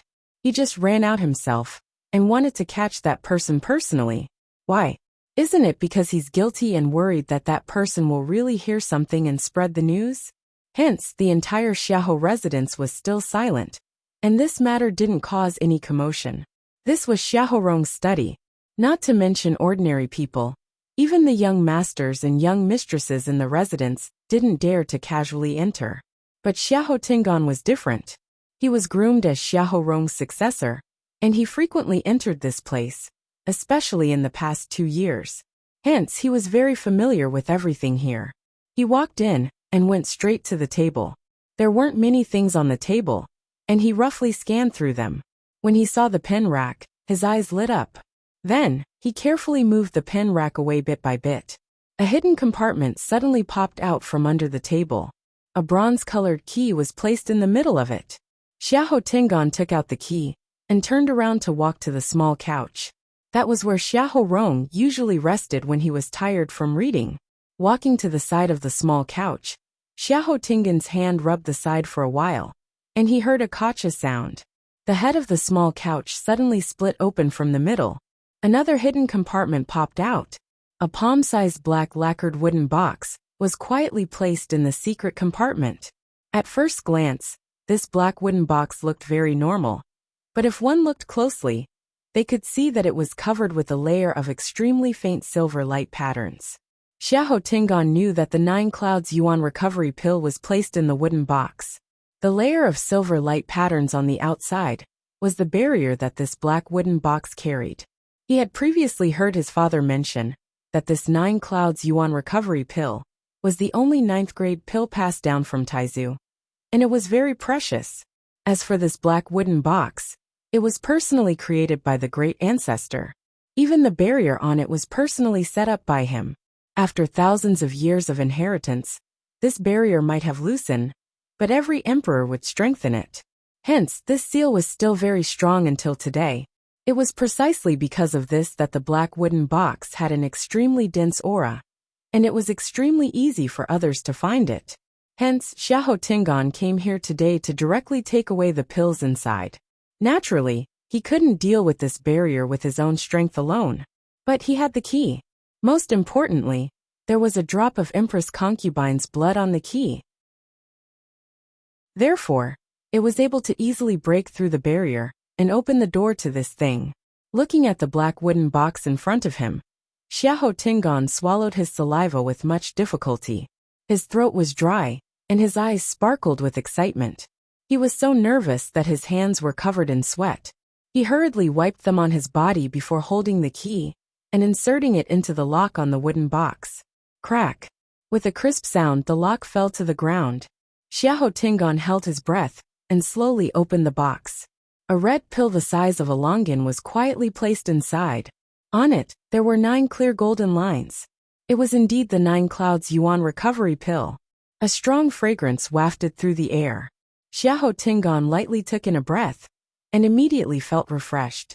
Even the force in his body seemed to have become active. He was secretly shocked. A 9th grade pill indeed lives up to its name. If I really consume this pill, it'll definitely be easy to strengthen my bones and raise my cultivation. Xiahou Tingan suppressed the agitation in his heart and stretched his hand toward the 9 Clouds Yuan recovery pill. But at this moment, a cold wind suddenly blew over. Xiahou Tingan only felt a black figure flash across his eyes, and the 9 Clouds Yuan recovery pill disappeared. He was shocked and immediately raised his head to look. A mysterious person in a long robe was holding the 9 Clouds Yuan recovery pill in his hands. The other party covered himself up so tightly that he couldn't even tell his gender, let alone his appearance and figure. Xiahou Tingan was shocked and furious as he immediately pounced forward. However, the other party easily avoided his actions, kept the 9 Clouds Yuan recovery pill, and turned to leave without any reluctance. That person moved like a ghost, and Xiahou Tingan didn't even see the other party's actions clearly before he disappeared. Seeing that the person ran away, Xiahou Tingan didn't dare to shout and hurriedly chased after him. But once he rushed to the door, he realized that the night sky outside was pitch black, and he couldn't see any traces of that person at all. Everything happened too quickly, and Xiahou Tingan felt that he was still immersed in the excitement and joy of obtaining the 9 Clouds Yuan recovery pill a second ago. The next second he was killed halfway, and everything was gone. Even if he wanted to chase after him, he didn't know where to go. Xiahou Tingan's heart was filled with hatred and anger as he clenched his fists tightly, making cracking sounds. He spent so much effort and went through so much trouble to come here and find the 9 Clouds Yuan recovery pill. But he didn't expect it to be snatched away so easily. His anger was stuck in his chest, and it was so stifling that it was about to explode. Xiahou Tingan originally wanted to leave just like that, but he remembered that he hadn't cleaned up the mess yet, so he could only accept his fate and return. Looking at the empty black wooden box, Xiahou Tingan even wanted to die. Never in his wildest dreams would he have thought that he would be plotted against. That person clearly followed him here. If not, they definitely wouldn't be able to enter through the barrier outside. The other party was waiting for him to find the 9 Clouds Yuan recovery pill before taking the chance to take action. Xiahou Tingan closed the wooden box again and locked it. He didn't know if it was his imagination, but he felt that the silver light pattern on the black wooden box seemed to have become much fainter without the 9 Clouds Yuan recovery pill. But this had nothing to do with him anymore. Xiahou Tingan placed the key back and restored everything to its original state before leaving unwillingly. Luckily, his journey back was very smooth, and he wasn't discovered by anyone. When he came, he was excited and nervous, but when he left, he was defeated and resentful. Xiahou Tingan became suspicious and checked the surroundings every few steps, afraid that someone was still following him, even though he knew that the other party definitely wouldn't follow him after obtaining the 9 Clouds Yuan recovery pill. But the trauma in his heart couldn't be removed. When he returned to his residence, Xiao Dai was still sleeping soundly on the bed. But Xiahou Tingan's eyes were wide open, and he didn't sleep for the entire night. The disappearance of the 9 Clouds Yuan recovery pill would be exposed sooner or later. By then, I would definitely be listed as one of the suspects. I originally wanted to use this 9 Clouds Yuan recovery pill to raise my Yuan meridian level and abilities. This way, even if my father was angry, he wouldn't be able to do anything. Everything would fall into place. But now that item was snatched away by a third person. If they found out that I was involved, I definitely wouldn't be able to avoid a basin of dirty water. Xiahou Tingan thought for a long time. If it really doesn't work, I'll use the truth of the princess's death as a threat. Digression, my hand is much better. I'll continue updating at 6 p.m. Mobile users, please browse and read. A better reading experience comes from Love Network.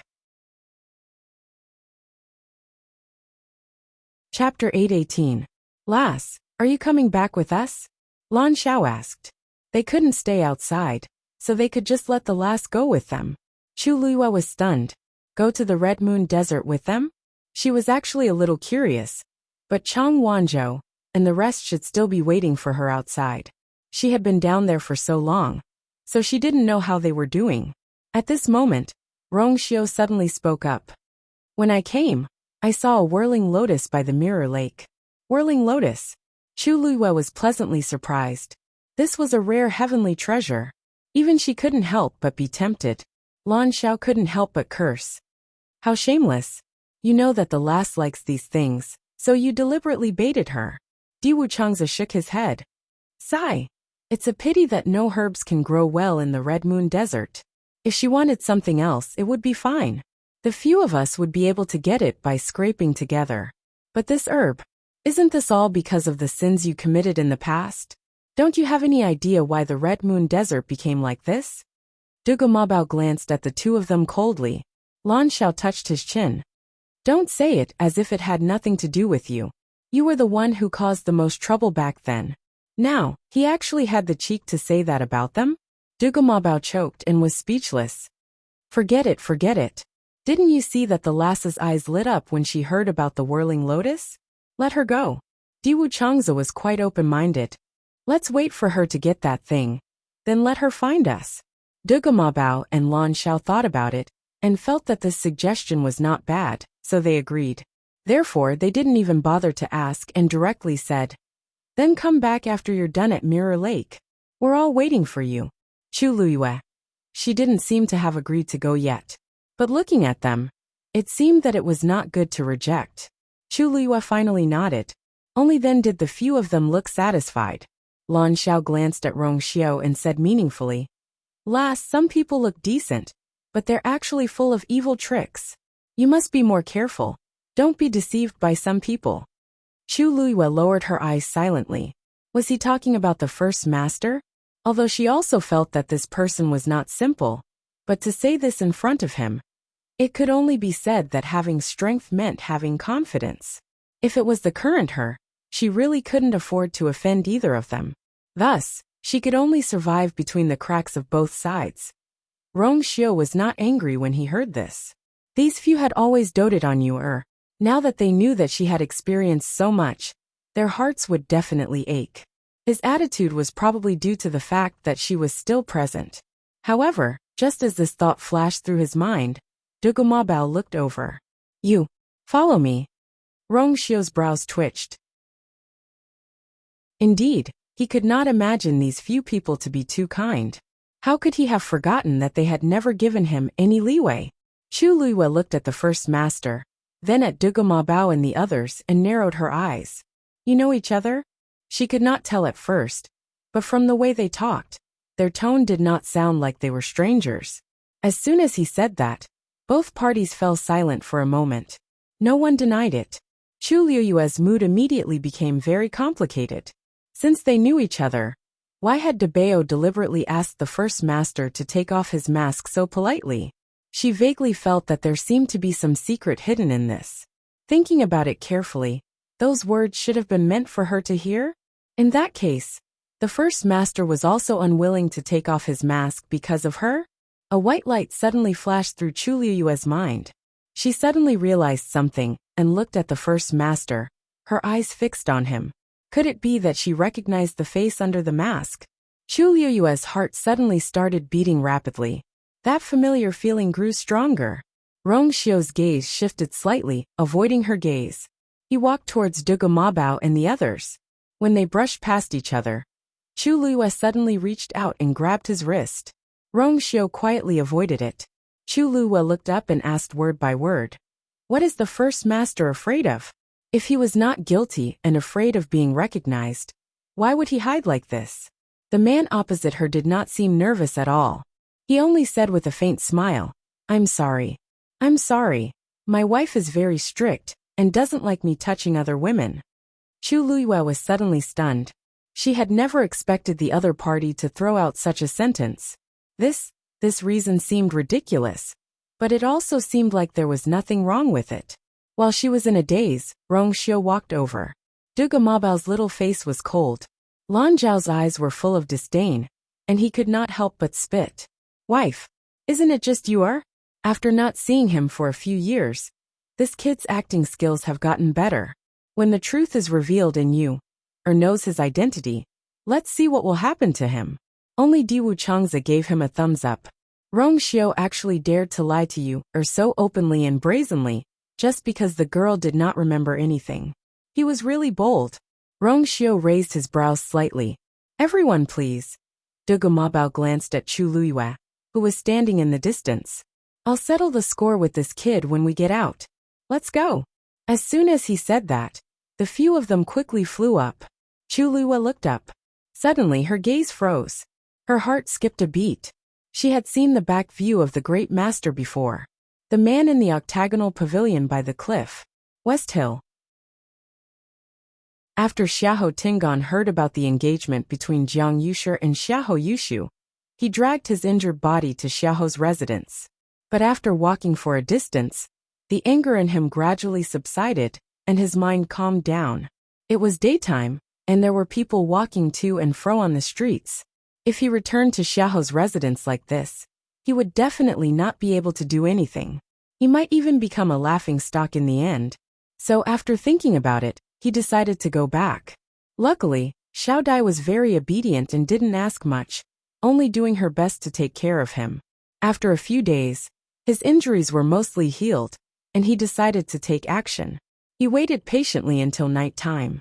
After Xiao Dai fell asleep, he quietly left the house. It was already late at night, and there was almost no one on the streets. Only a few houses were still lit with a little light. Xiahou Tingan returned to the back door of Xiahou's residence like this. The security at the back door wasn't that strict, so he easily knocked out the two guards and snuck in.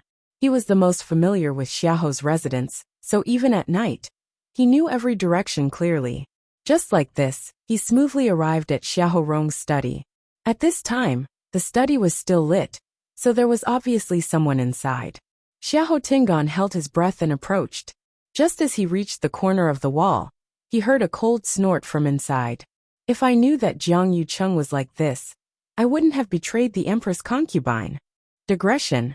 This will probably be the end for today. My hand is already better, so everyone doesn't need to worry about kissing. Tomorrow 12 a.m. Mobile users please browse and read. For a better reading experience, please come to my website. Chapter 819. Shang Guanwan's expression froze for a moment. However, she quickly returned to normal. The corners of her mouth curled up slightly as she asked in a seemingly unintentional manner. She asked casually, Lord Yuan, what do you mean? Yuan Wei paused for a moment and explained, You know this as well. You know this as well. Back then, The preparations for Her Highness the Empress Concubine's wedding were basically completed. Furthermore, everything was done according to the highest standards. Do you want to follow the same protocol as the crown princess, or the protocol for a princess? Although his words were very tactful, Shang Guanwan understood. Back then, Shang Guanyu didn't follow the usual protocol for a princess's wedding. Instead, it was a level higher. Without a doubt, it was because of her status as the crown princess. The Tianling dynasty had been passed down for thousands of years. When the successive emperors got married and ascended the throne, they would hold a grand ceremony. Generally speaking, regardless of whether it was a princess or a prince, the treatment for ascending the throne was the same. However, Shang Guanyu's wedding was even grander than before. This was because she was the second person in the entire Tianling royal family to have the Tianjing Yuan meridian after Taizu. And because of this, even though countless manpower and resources were spent on the preparations for that wedding, no one in the entire Tianling dynasty had any complaints or criticisms. In their opinion, this was what the crown princess deserved. And now, this person had changed to Shang Guanwan. Although Shang Guanwan was in power now, she hadn't reached the same level as the crown princess back then. Therefore, logically speaking, it should be carried out according to the protocol for a princess. However, Yuan Wei still asked out of caution to prevent any mistakes. Shang Guanwan sat on the seat of honor with her hands crossed in front of her. Although her expression was very calm, her hands were tightly clenched in her sleeves. In her opinion, this question was an insult to her. Since young, Shang Guanyu had been better than her in every aspect. From as small as a brush to as big as a palace. In every aspect, Shang Guanyu had always been better than her. Now that Shang Guanyu was finally dead, she had completely stepped on her bones. She had thought that she would be able to surpass Shang Guanyu forever, but she gradually realized that this was not the case. For example, the wedding ceremony. Of course, she wanted to follow the same standards as Shang Guanyu, but she couldn't do that, because she knew too well what kind of trouble such a choice would bring her. After a moment of silence, Shang Guanwan spoke. She tried to make her voice sound calm. How can this consort compare to eldest sister? Let's proceed according to the princess etiquette. The corners of her mouth curled up slightly, but her eyes were cold. Yuan Wei nodded slightly. Yes, everything is in accordance with His Highness's orders. Also, he paused and seemed to want to say something but hesitated. Shang Guanwan raised her eyebrows. Is there anything else, Lord Yuan? This humble subject does indeed have one more thing to ask Your Highness. It's about the things prepared for Her Highness the Crown Princess's wedding. Some of them have been dealt with, but there are still some that haven't been touched. For example, there are some treasures that were specially selected for the wedding. How do you plan to deal with them? Back then, Shang Guanyu's wedding was extremely luxurious and honorable. Every item used was a treasure that was carefully selected. Any one of them was extremely precious.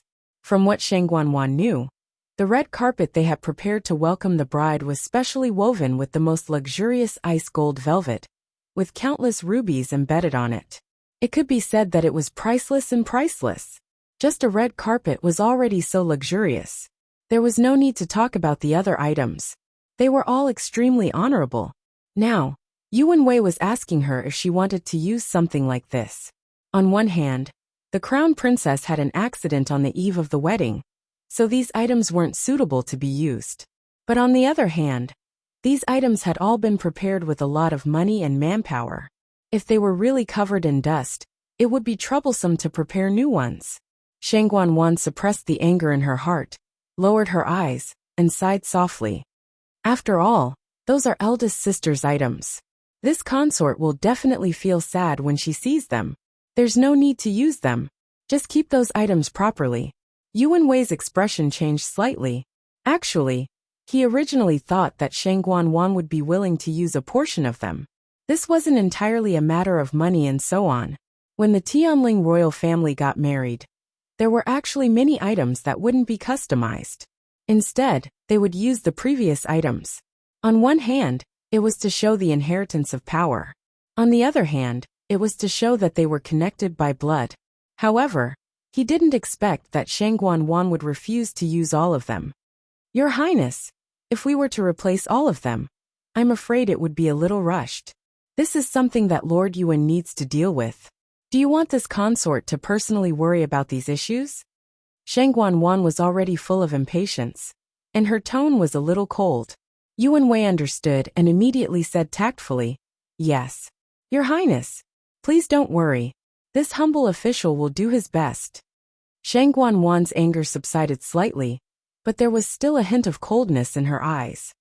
If your Highness doesn't have anything else to instruct, this humble official will take his leave first.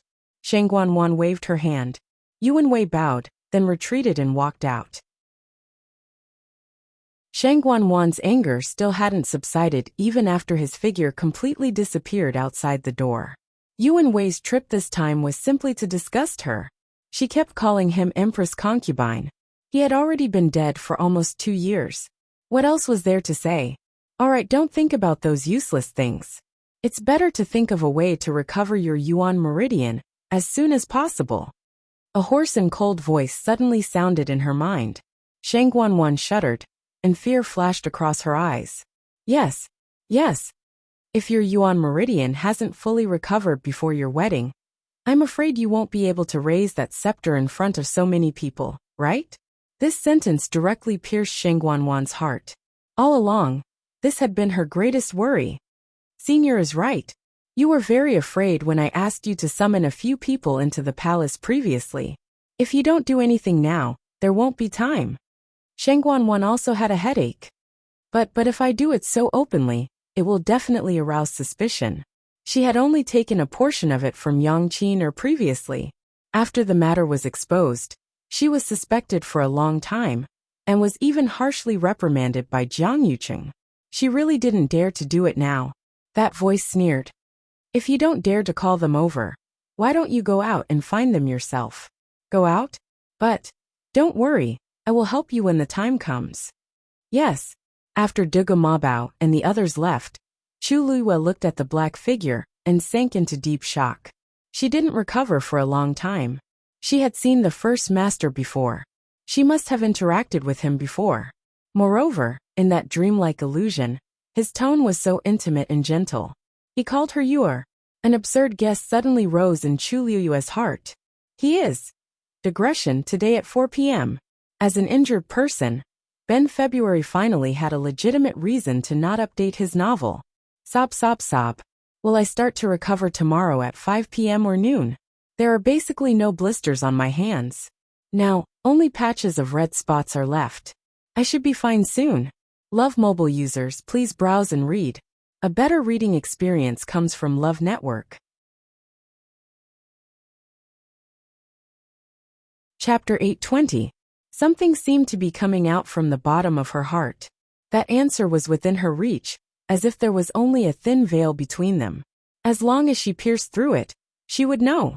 At this moment, Chu Luiyue suddenly felt a sharp pain in her head. She cried out in pain and hugged her head. It was as if someone was crazily chopping at her head with an axe, trying to split her head open. The excruciating pain made Chu Luiyue clench her teeth, as her body trembled slightly. After some time, the pain gradually disappeared. Chu Luiyue's forehead was covered in sweat, and her lips were pale.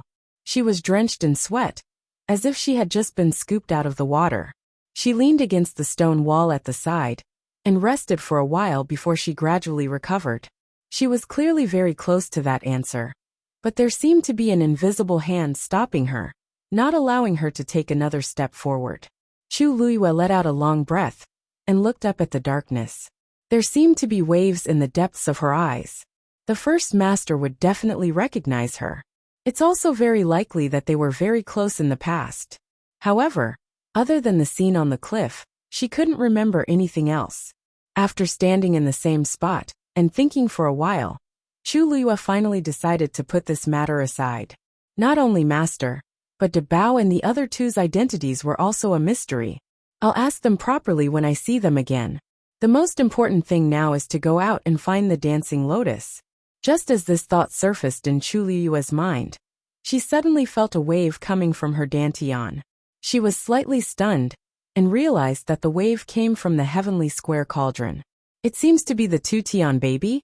Chu Liyue's heart moved, and she summoned the heavenly square cauldron. A small transparent square cauldron sat quietly on her palm. 2 jade-green Tutian babies floated in it, and gently swayed in one direction. Chu Liyue squinted her eyes. Is it talking about the dancing lotus's location? Dumpling. With a command, a red color flashed across her eyes. Dumpling appeared in front of her. Chu Liyue looked at its wings, and the wounds on them were almost healed. The divine beast's recovery ability was strong to begin with. In addition, Dumpling was a red-tailed red phoenix with an extremely strong bloodline.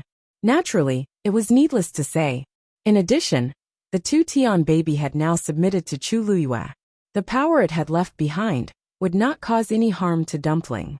On the contrary, it would be even more beneficial. As long as one did not look carefully, one would not be able to tell that he had been injured. Chu Liyue felt slightly relieved.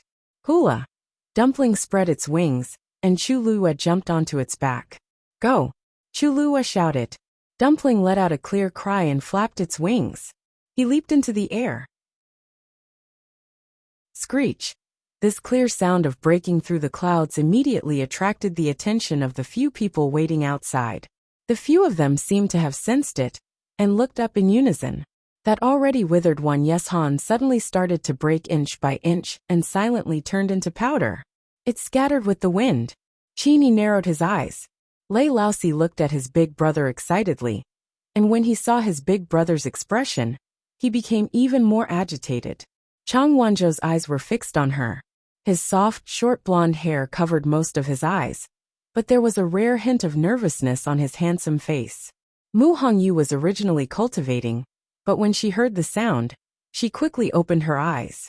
Song Tsong, who was beside her, already couldn't help but take 2 steps forward with respect in its eyes. Yi Ranran acutely sensed the change in the surrounding atmosphere, and his eyes lit up as he asked Mu Hongyu softly, "Are you coming? Is Luyu coming out?" The moment he said that, a gigantic figure rapidly rushed out from below. The sharp sound of something breaking through the air was heard. A red tail swept across the sky like a fire. It was the red-tailed phoenix. Everyone looked over and saw a girl standing on the red-tailed phoenix's back. Her shoulders were straight as she stood against the wind, and her black hair fluttered in the wind. If it wasn't Chu Liyue, who else could it be? After staying in the dark space for too long, she still wasn't used to it when she suddenly came out. Luckily, it was before dawn, and the blue sky revealed a faint light. Chu Liyue closed her eyes and quickly saw the scene in front of her clearly.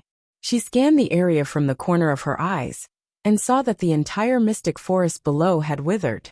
At a glance, it was silent and had a sinister aura. Not far from the gradually dissipating mother tree, there were a few people standing.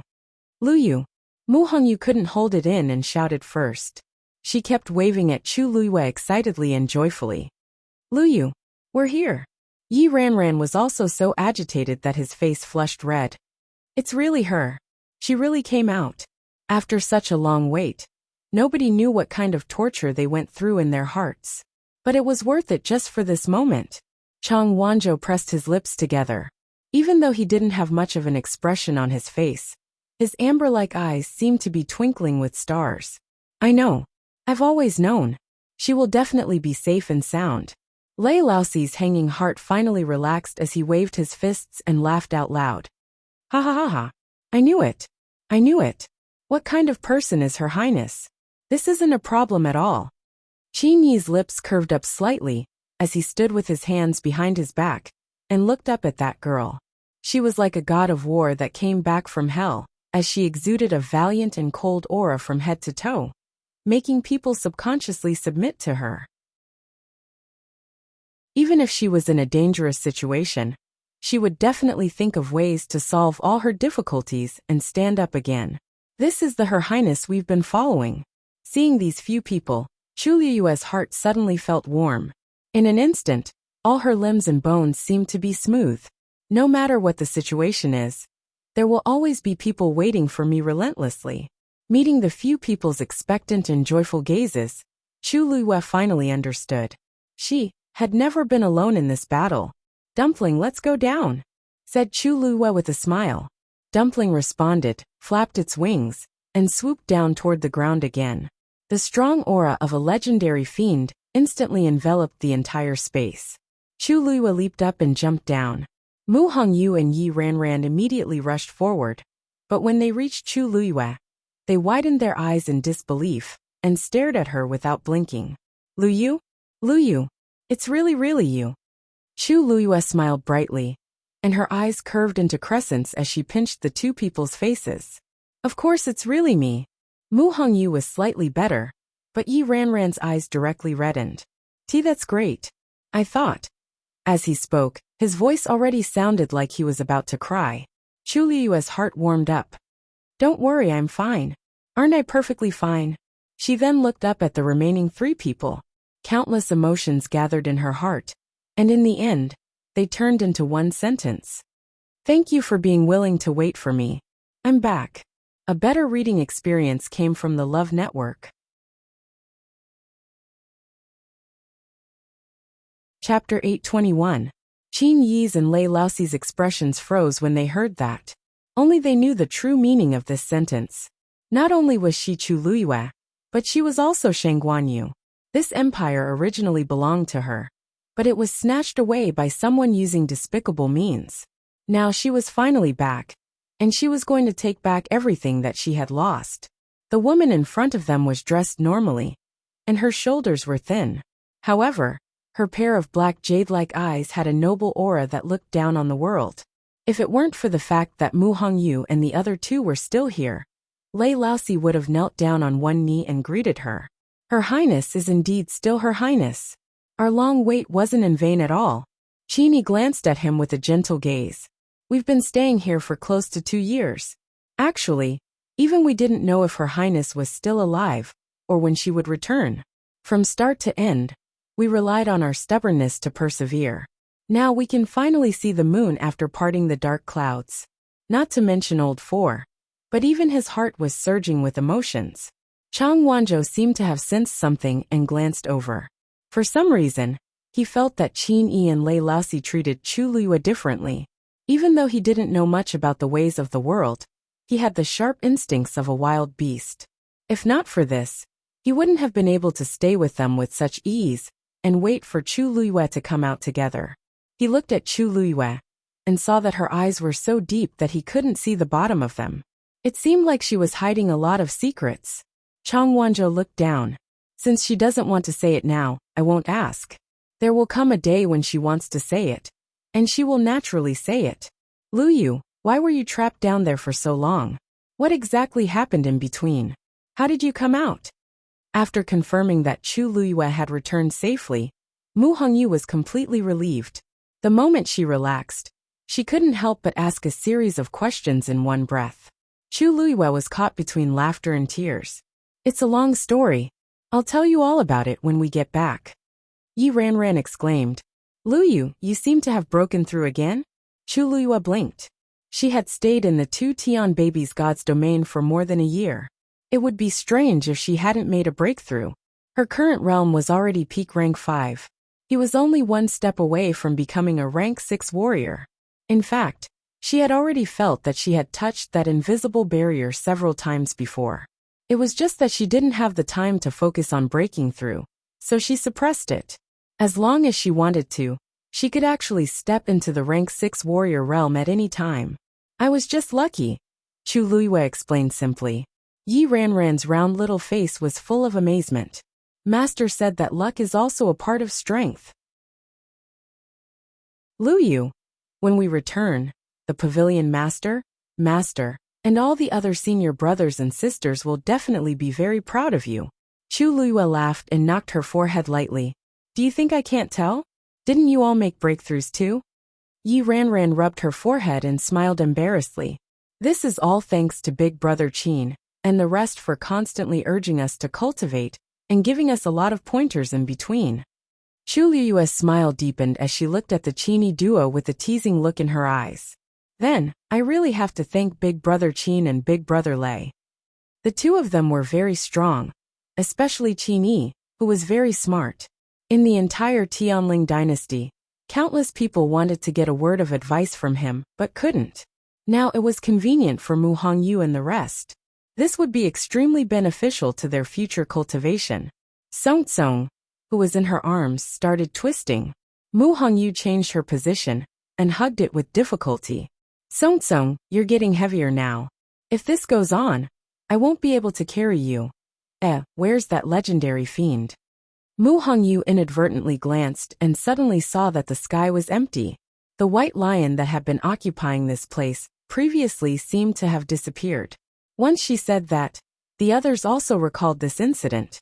Chu Luwe asked curiously, "What about the legendary fiend?" "What legendary fiend?" Mu Hongyu explained. "It's a huge white lion." "It's a huge white lion, but it looks dirty. It seems to have come from the Red Moon Desert." Chu Liyue's heart skipped a beat when he heard the first half of the sentence. A legendary fiend-level white lion? She recognized a powerful white lion, Xue Xue. However, she remembered that Xue Xue didn't seem to be a legendary fiend. It didn't seem like it came from the Red Moon Desert either. However, she still had doubts in her heart. "Not long before you came out, it left and went missing," Qini said lightly. Chu Liyue nodded thoughtfully and temporarily suppressed the doubts in her heart. She scanned her surroundings and asked thoughtfully, "Did the others leave already?" The moment she said that, the entire place fell silent for a moment. Qini said lightly, "Shangguan Wan and the others thought that you were dead, so they quickly left with their men, leaving only the few of us here." Chu Liyue nodded. This is something that Shangguan Wan would do. Originally, senior brother Zhu Hong and the others wanted to stay and wait for you. But big brother Qin said that it was too dangerous here and persuaded them to go back. Mu Hongyu added. Chu Liyue chuckled. Their men were all injured back then, so of course, they had to go back quickly. After all, they're taught by Dragon Teeth Mountain, so there's nothing to criticize about their character. Yi Ranran asked, "All right, let's go back now then, Lu Yu. Pavilion Master and Master must be anxious from waiting." Most of the people had already gone back, and only they were still waiting here. The key point was that they couldn't send any news back. I don't know how those people explained it to Pavilion Master and the others when they went back. Besides, even we weren't sure that Lu Yu could return safely. If Pavilion Master and the others really thought that something happened to Lu Yu, they would definitely be heartbroken. Qin Yi's eyes flickered. If I didn't remember wrongly, Yuqi-song should have come a while ago. It's a pity that Jiang Yuqing and the others were with him back then, so Qin Yi didn't let them in. However, Yuqi-song should be able to guess something. Chu Liyue shook her head lightly. No hurry. I have something else to do now. What? The few of them looked over with some doubts. Chu Liyue raised her hand and pointed in the direction of Mirror Lake. Retrieve the dancing lotus. A ray of white appeared at the edge of the blue sky. Then a ray of light pierced through the thick clouds and shone out. The entire sky was gradually dyed orange-red. Finally, a bright red sun leaped out from the sea of clouds. In the Red Moon Desert, the chilly night air quickly dissipated, and under the sunlight, it gradually became boiling hot. A tall black figure was traversing through the golden desert. Behind him, there was a white lion that had already turned into an earthen yellow color. Digression. Last night, I was informed by the editor to change the story, which meant that all the physical contact and so on had to be changed. Hence, I took it out chapter by chapter and sent it to the editor. The editor then told me to change it, and I changed it before submitting it for review. Finally, I changed it to 1 p.m. yesterday, and I felt terrible. I changed about 7 to 8 chapters at the beginning, and I changed some paragraphs and sentences. Everyone make do with it. Woo woo woo woo. At this moment, I'm so glad that Rong Xiu was locked up in the little black room for so long. Woo woo woo. I'll continue at 6 p.m. Woo woo woo. Mobile users, please browse and read. A better reading experience comes from Love Network. Chapter 822. The master and servant walked forward. The sun was scorching, and the sand was boiling hot. However, Rong Xiu's footsteps were very stable and maintained the same speed. If someone was here and looked carefully, they would see that Rong Xiu's feet didn't touch the quicksand. With every step he took, there was half an inch of distance between his feet and the sand. It looked like he was walking in the desert, but he was actually walking in the air. He didn't leave any traces behind. Shue Shue followed behind and did the same. Looks like you didn't waste these few years. You've already cultivated your movement skills to such a level. Dugu Mabao's voice sounded as if it was right beside his ear. Rong Xiu smiled. Thank you for your praise, senior. Dugu Mabao snorted. They wanted to teach this kid a lesson, but they realized that their previous methods were no longer a threat to him. Rong Xiu was already very relaxed when dealing with all of this. However, no matter how they asked, Rong Xiu refused to reveal what happened to you, and insisted on waiting for her to tell them herself. But now, she didn't even remember who they were. What else could she say? Lan Xiao sighed and couldn't help but say, if only we could leave this godforsaken place. Why do we have to be entangled with this kid? Diwu Zhengzi said calmly. Stop daydreaming. Who's daydreaming? Lan Xiao retorted unhappily. If nothing happened to her and everything went smoothly, we might have been released by now. Who knew that so many things would happen in between? They had been waiting here for too long. It wasn't easy for them to meet a girl and see a glimmer of hope. It was obvious that they had to wait from the beginning again. There's no need to think about it now. She hasn't even broken through to become a stage 6 warrior. Diwu Zhengzi paused, and his tone became more serious. More importantly, she doesn't have the Tianjin Yuan Meridian anymore. As soon as he finished speaking, the surroundings fell silent. Dugu Mabao and Lan Xiao were speechless, because this was what they were most worried about. With their strength, even if they did not personally check Chu Liuyue's pulse, they could still roughly determine her Yuan Meridian level based on the flow of energy in her body. That was definitely the Daijing Yuan Meridian, and not the Tianjin Yuan Meridian. Even if she doesn't have the Tianjin Yuan Meridian now, she will definitely become a top expert in the world in the future. Dugu Mabao suddenly spoke, his tone firm. That was the confidence and pride that came from one's own strength. The few of us taught him together. No one can compete with him. If she forgets, we can just do it again. The West Hill. The Jiang mansion had been very lively recently. On the one hand, he had to prepare for the wedding of the eldest young master and the third princess. On the other hand, he had to prepare for the marriage between the fourth miss and the Xiaohou family. Everyone in the mansion from top to bottom started to get busy. But amidst this, Jiang Yuqing was exceptionally free. Most of the time, he stayed in his room to recuperate. Other than a few important matters that required his instructions, he left everything else to his subordinates. Early in the morning, Jiang Yuqing took his medicine, packed up, and planned to go out. But just as he walked to the door, he saw Sun Qi walking over with 3 people. Seeing the familiar face of the person at the front, Jiang Yuqing narrowed his eyes. Yuan Wei? He didn't need to think to know why he was here. Sun Qi went forward and bowed. Eldest young master, Lord Yuan is here. Jiang Yuqing and Yuan Wei greeted politely. Yuan Wei went straight to the point. Eldest young master, I'm here today to discuss some specific matters of the wedding. Jiang Yuqing smiled. Lord Yuan, thank you for making this trip. I'm sure you've already asked the third princess before this? Yuan Wei nodded. The third princess wants to follow the princess etiquette. As for the things to be used at the wedding, they will all be replaced with new ones. Jiang Yuqing frowned slightly. Replace everything with new ones? Is this what Her Highness wants? Yes. There's not much time left before the wedding. It shouldn't be too late to prepare everything again, right?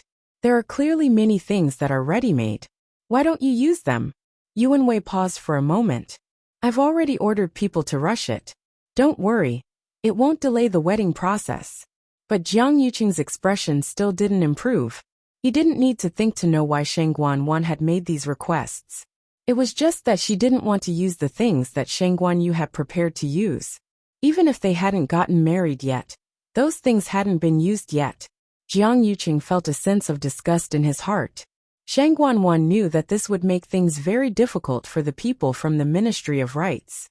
It wasn't good for her reputation, but she still did it, just to not use Shang Guanyu's things. Jiang Yuqing's expression became much fainter. Since time is so tight, Then we'll simplify everything here. In any case, the residence has everything that needs to be prepared.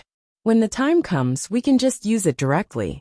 As for the other things that need to be deleted, everything will be done according to the princess's etiquette.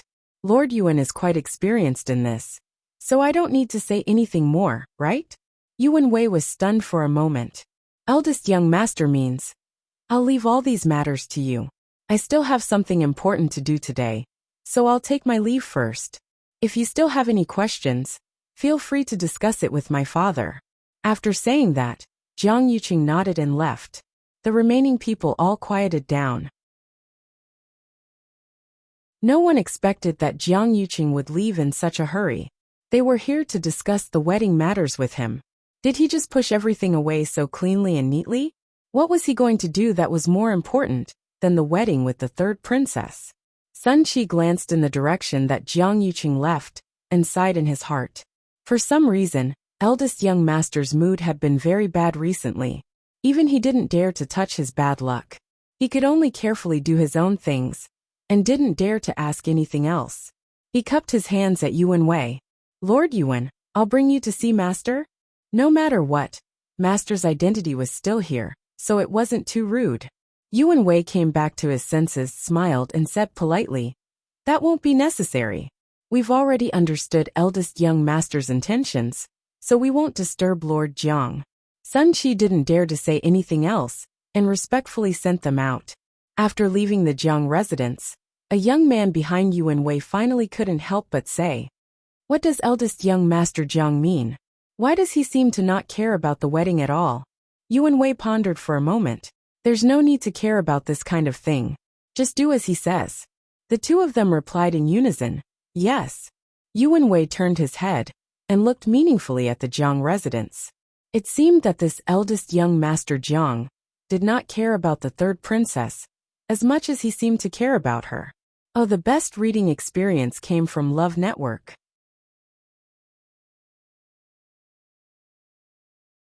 Chapter 823. Jiang Yuqing meant that everything here was still the same as before. The so-called before was naturally the things that he and the Empress concubine were about to get married. Moreover, because the Empress concubine's wedding was of a higher level, he had to take away a lot of things to be considered a princess's etiquette. The third princess meant that she didn't want to use Her Highness the Empress concubine's things to avoid evoking memories of the past. He had clearly conveyed this meaning to Jiang Yuqing, but Jiang Yuqing still made this decision. On the bright side, he was pressed for time and was trying to reduce the pressure on everyone. On the other hand, he was simply ignoring the third princess's feelings. If Jiang Yuqing really had feelings for the third princess, he definitely wouldn't choose to do this. This wedding ceremony would also be the third princess's ascension ceremony. At that time, it would definitely be the center of attention. At that time, everything at the ceremony could become the talk of the entire Tianling dynasty. Therefore, everything had to be done with extreme caution. Logically speaking, Jiang Yuqing should be particularly concerned about these things. But he didn't expect his attitude to be so perfunctory. Thinking back, when he was preparing for the Empress concubine's wedding 2 years ago, everything in the Jiang residence was personally checked by Jiang Yuqing. Yuan Wei's expression changed and finally returned to calmness. He retracted his gaze and turned to leave with the two of them. Let's go. Our time is tight. Jiang Yuqing indeed didn't take the wedding to heart. He didn't even want to think about it, because as long as he thought of this, he couldn't help but remember Sheng Guanwan's scarred face and her resentful and sinister expression. Jiang Yuqing had long known what kind of personality she had, but she hadn't gone so far in the past, so he turned a blind eye and didn't fuss too much. But now, Sheng Guanwan had become very sensitive and often lost her temper like a neurotic. Over and over again, the little bit of liking in his heart had long been wiped clean. If it weren't for, why would he choose to marry her? Jiang Yuqing's face grew colder and colder. He walked alone to a remote corner of the Jiang mansion. This was an abandoned courtyard. It looked cold and cheerless, and the weeds at the entrance had not been cleaned up. Jiang Yuqing didn't stop. He walked straight ahead and pushed open the door.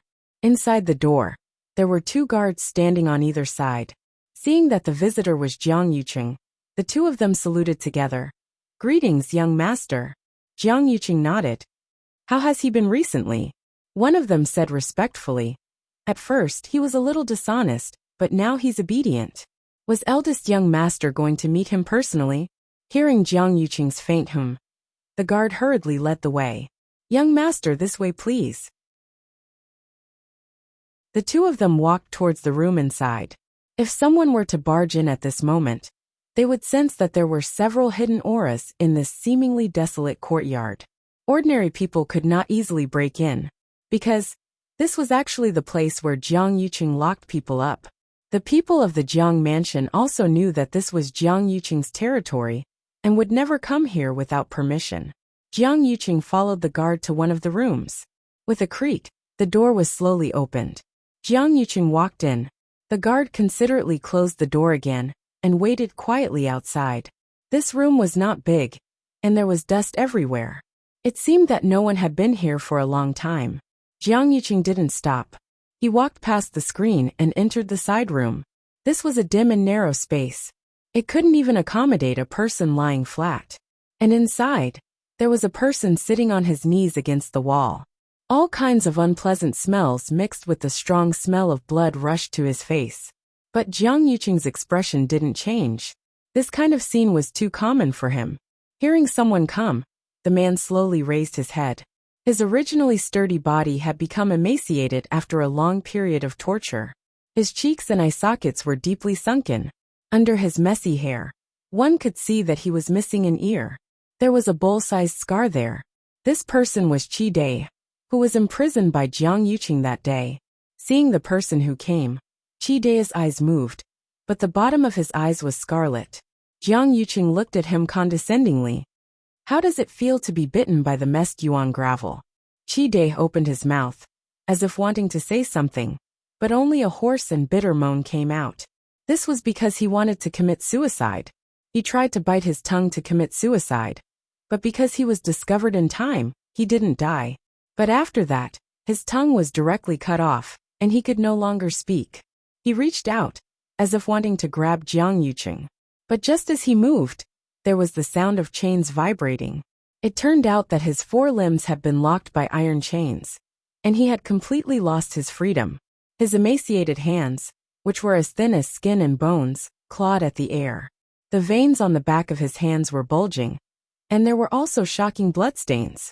In the end, he still didn't catch anything, only empty air. Jiang Yuqing's voice was calm and cold. "Don't worry, you can come out today. Chongshu Pavilion's pavilion master Wei Qi is looking for you." Qi Dai panicked, and deep despair appeared in his eyes. He desperately hid behind him. But this space was so narrow that his body couldn't even move, let alone escape. Jiang Yuqing raised his hand. A cloud of brownish-yellow powder spread out. Qi Dai gradually stopped struggling and fainted. Jiang Yuqing lowered his eyes and lifted his sleeves. On his arm, a scar stretched across, hideous and terrifying. The faint red line was almost invisible. This degree of scar could actually be repaired, but of course he wouldn't do so. Then, Jiang Yuqing leaned over and checked the same position on Qi Dai's arm. Sure enough, a similar red line had already appeared. Jiang Yuqing's face revealed a trace of satisfaction. In order to complete the set, he had put in a lot of effort. He took a few steps back. "Men, take him out." The atmosphere in Chongshu Pavilion had been very gloomy recently. Chu Luyue and the others didn't return from the trip to Dahuang Swamp. The rumors in the outside world were very fierce. Even though most of them stayed on Qingyuan Mountain, they still heard all kinds of rumors. This couldn't help but worry them. If it weren't for Jian Fengqi's explanation and the pavilion master's good reaction, they would have rushed to Dahuang Swamp to look for him long ago. Waiting day after day made everyone very tormented, and this atmosphere was finally broken by Jiang Yuqing's arrival. When the news came, Yu Qisong was taking care of those herbs in the herb garden. Hearing that Jiang Yuqing had brought someone, Yu Qisong frowned and ordered someone to tell Jiang Yuqing to wait first. It wasn't until he had taken care of all the herb garden that he went to see Jiang Yuqing. Yu Qisong had just crossed the threshold with one foot when Jiang Yuqing, who had been waiting in the room for a long time, stood up and said, Pavilion Master Yuchi, I've helped you find the person you wanted. Digression. There were a few pieces of skin on his hand, probably because of the burns, and they were about to fade. Overall, there were no major problems. The fifth update was about 7 o'clock. Cough cough sorry. Your wounded Feyue is rushing to the front line with a stretcher. Mobile users please browse and read. A better reading experience comes from Love Network.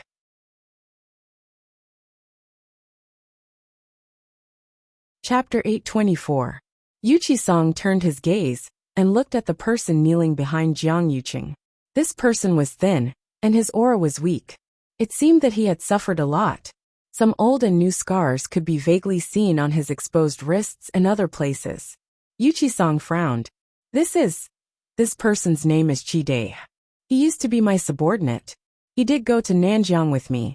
After receiving your commission, I checked all these people and finally found him.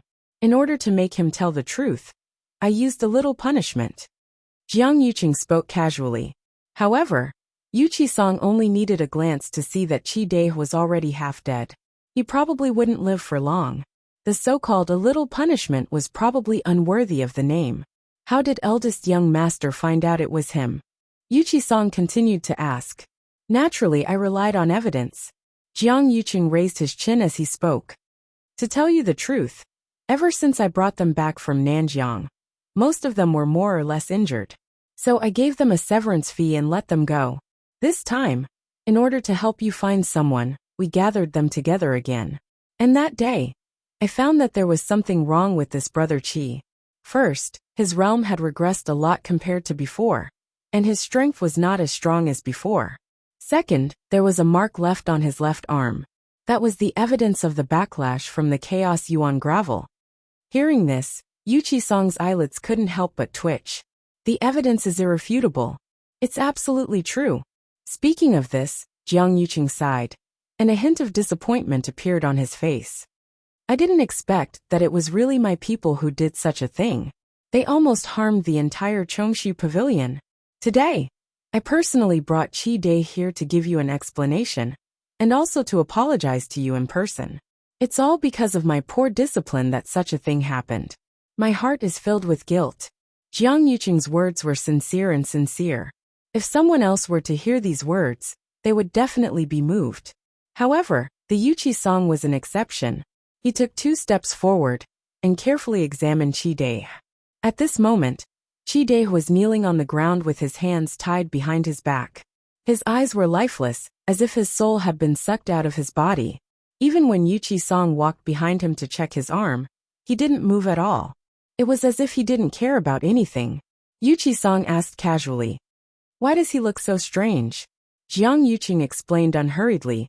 That's because he tried to escape and was captured. However, during the fight, he was severely injured, especially his head. That's why he ended up like this. Yuchi-song sneered inwardly. This Jiang Yuqing could really lie without blushing. His ability to write direct and act was really strong. He just casually found a scapegoat and prepared all the evidence that he needed, making it difficult for others to deny it. It just so happened that this person was injured and couldn't argue for himself. In the end, of course, he could only accept whatever Jiang Yuqing said. In the end, Jiang Yuqing was fully prepared. That was why he dared to swagger in like this today. Yuchi-song glanced at Chi Dai and found that there was really a red mark on his arm. The other symptoms on his body were exactly the same as the backlash from the Mest Yuan gravel. It could be seen that Jiang Yuqing had put in a lot of effort for this. Yuchi-song thought so in his heart, but he didn't show it on his face. Jiang Yuqing was calm and composed. He wasn't worried in the slightest.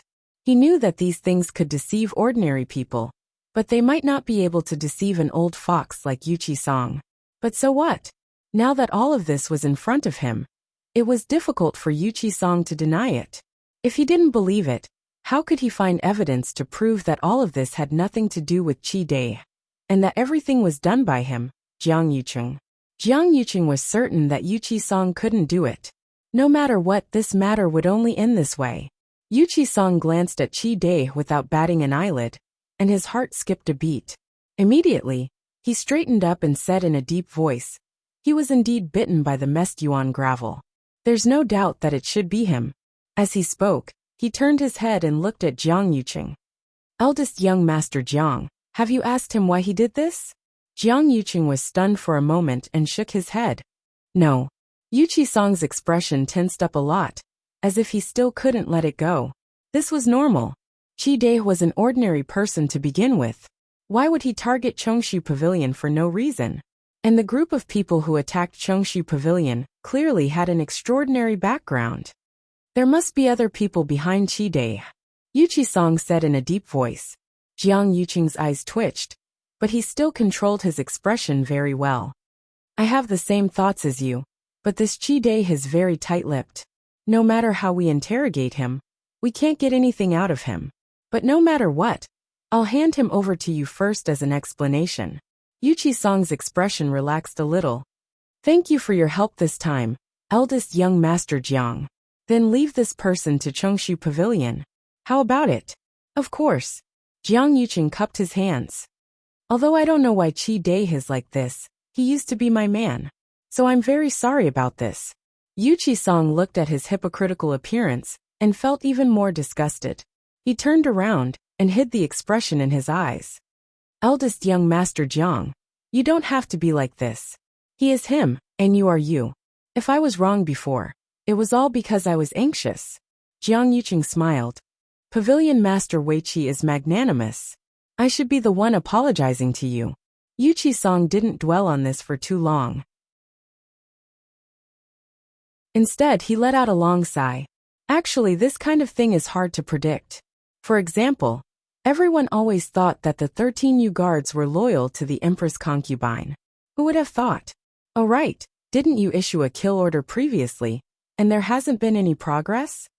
Digression. Tomorrow at midnight, mobile users please browse and read.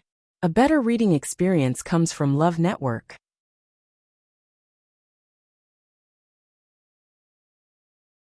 Chapter 825. When he heard Yu Qisong mention the 13 Yu guards, Jiang Yuqing was stunned and subconsciously frowned. But it was only for a moment, before his expression returned to normal. Not yet. Jiang Yuqing shook his head. As you know, the 13 Yu guards are all very powerful. It's extremely difficult to find them. At that time, they had used all their means to transfer the 13 Yu guards out of Xiling before they attacked Shanghai Yu. Actually, the 13 Yu guards had already sensed that something was wrong, so they had rushed back at full speed. But when they returned to Xiling, they saw a raging fire that had almost completely surrounded the Imperial Ancestral Hall. Not long after, the 13 Yu guards had all returned to Xiling. They were suspicious of Shanghai Yu's death, and immediately wanted to investigate. The first to bear the brunt was Jiang Yuqing. Therefore, Jiang Yuqing made a prompt decision to counterattack. He directly announced to the public that the 13 Yu guards had colluded with the enemy and betrayed their master. That day, he directly issued the order to kill them. The 13 Yu guards were powerful. Any one of them was a top figure. But at that time, Xiling City was basically under Jiang Yuqing's control. He had the upper hand in all aspects. Most importantly, he also had the military power of the Black Cavalry in his hands. Under such circumstances, the 13 Yu guards were no match for Jiang Yuqing. So they fled on their own and disappeared without a trace. Now that he thought about it, it had been almost 2 years. During this time, Jiang Yuqing had repeatedly ordered people to search for them, but there was no progress. He was very clear that the most likely reason why they could hide for so long was that they had already left the Tianling dynasty and gone outside Heaven's canopy. If that was the case, the chances of finding them would be even lower. Although he rarely mentioned it, Jiang Yuqing had always been worried that the 13 Yu guards were on the run. That was because these 13 Yu guards were very different from the other people who followed Shanghai Yu. They were only loyal to Shanghai Yu. They wouldn't even listen to the emperor's orders without the permission of Shangguan Yu. They only had the identity of a private guard, so they had nothing else to worry about. For the sake of Chu Luiyue, they could go against the heavens without any scruples. Others might be able to use power or benefits to restrain them. But these people were completely impossible. Why did Pavilion Master Weiqi suddenly mention this? Could it be that there's some news? Jiang Yuqing asked tentatively. Yuchi-song shook his head. When I saw Chi-Dae betray you, I felt something in my heart, and suddenly thought of this matter. At that time, Chi-Dae was able to follow you to the southern border. Presumably, he was highly regarded by you. Who would have thought that he would actually fall to such a state in the end? It can be seen that the human heart is unpredictable in this world. Sometimes, you trust him completely, but you don't know that he will backstab you. Jiang Yuqing's face stiffened for a moment. Pavilion Master Yuqi is right. This kind of person might be arrogant and proud after he succeeds. But one day, retribution will come sooner or later. Young Master Jiang, don't you think so? Jiang Yuqing's expression was somewhat difficult to maintain. Such words were too harsh to his ears. He carefully looked at Yuchi-song's face, and for a moment, even suspected that he was talking about himself. But Yuchi-song's expression was calm, and nothing could be seen. In the end, Jiang Yuqing felt embarrassed, and took the initiative to take his leave. Since I've already brought him here, I'll leave the rest to you. I won't continue to disturb you. Yuchi-song didn't urge him to stay and let him leave just like that. After Jiang Yuqing left, Yuchi-song closed the door and walked to Chi-Dae's side. With a flash of silver light in his hand, he cut the rope around Chi-Dae's wrist. There were deep ligature marks on Chi-Dae's wrist, but these superficial injuries were nothing to him now. Because the new injuries on his body overlapped with the old ones, there were countless of them. Now he was basically half dead.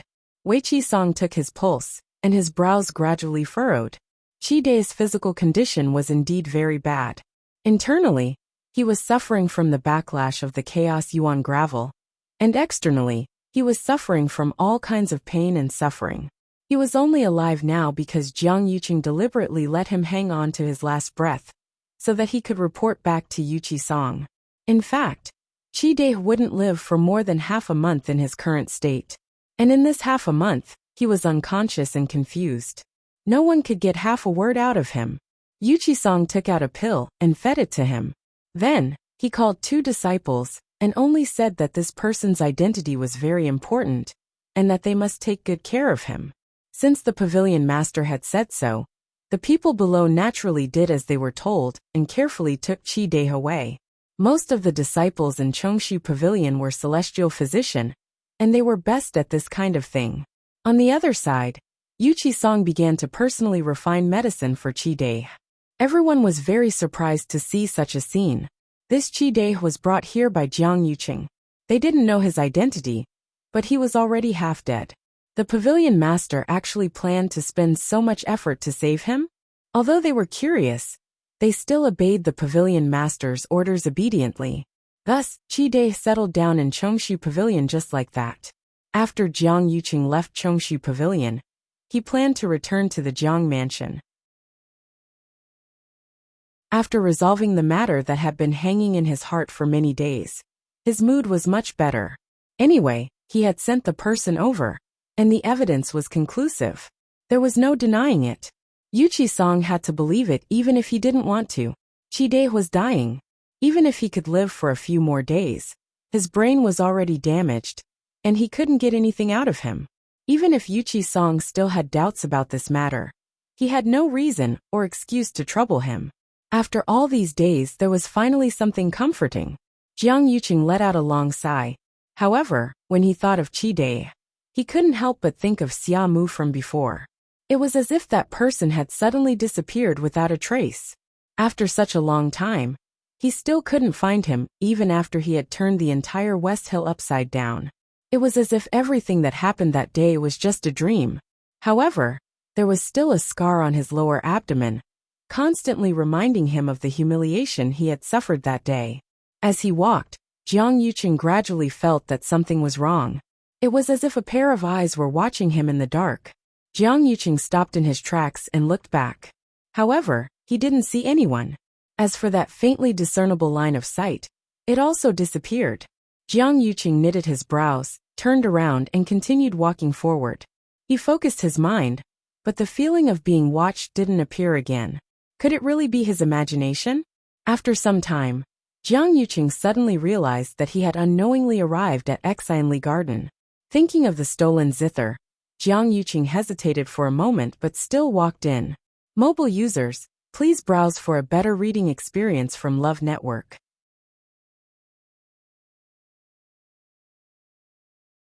Chapter 826. As he walked in, the people in Exanli Garden bowed respectfully when they saw Jiang Yuqing. Jiang Yuqing didn't pay much attention to them and went straight to Thousand View Garden. When the guards saw him, they said in unison, "Greetings, eldest young master."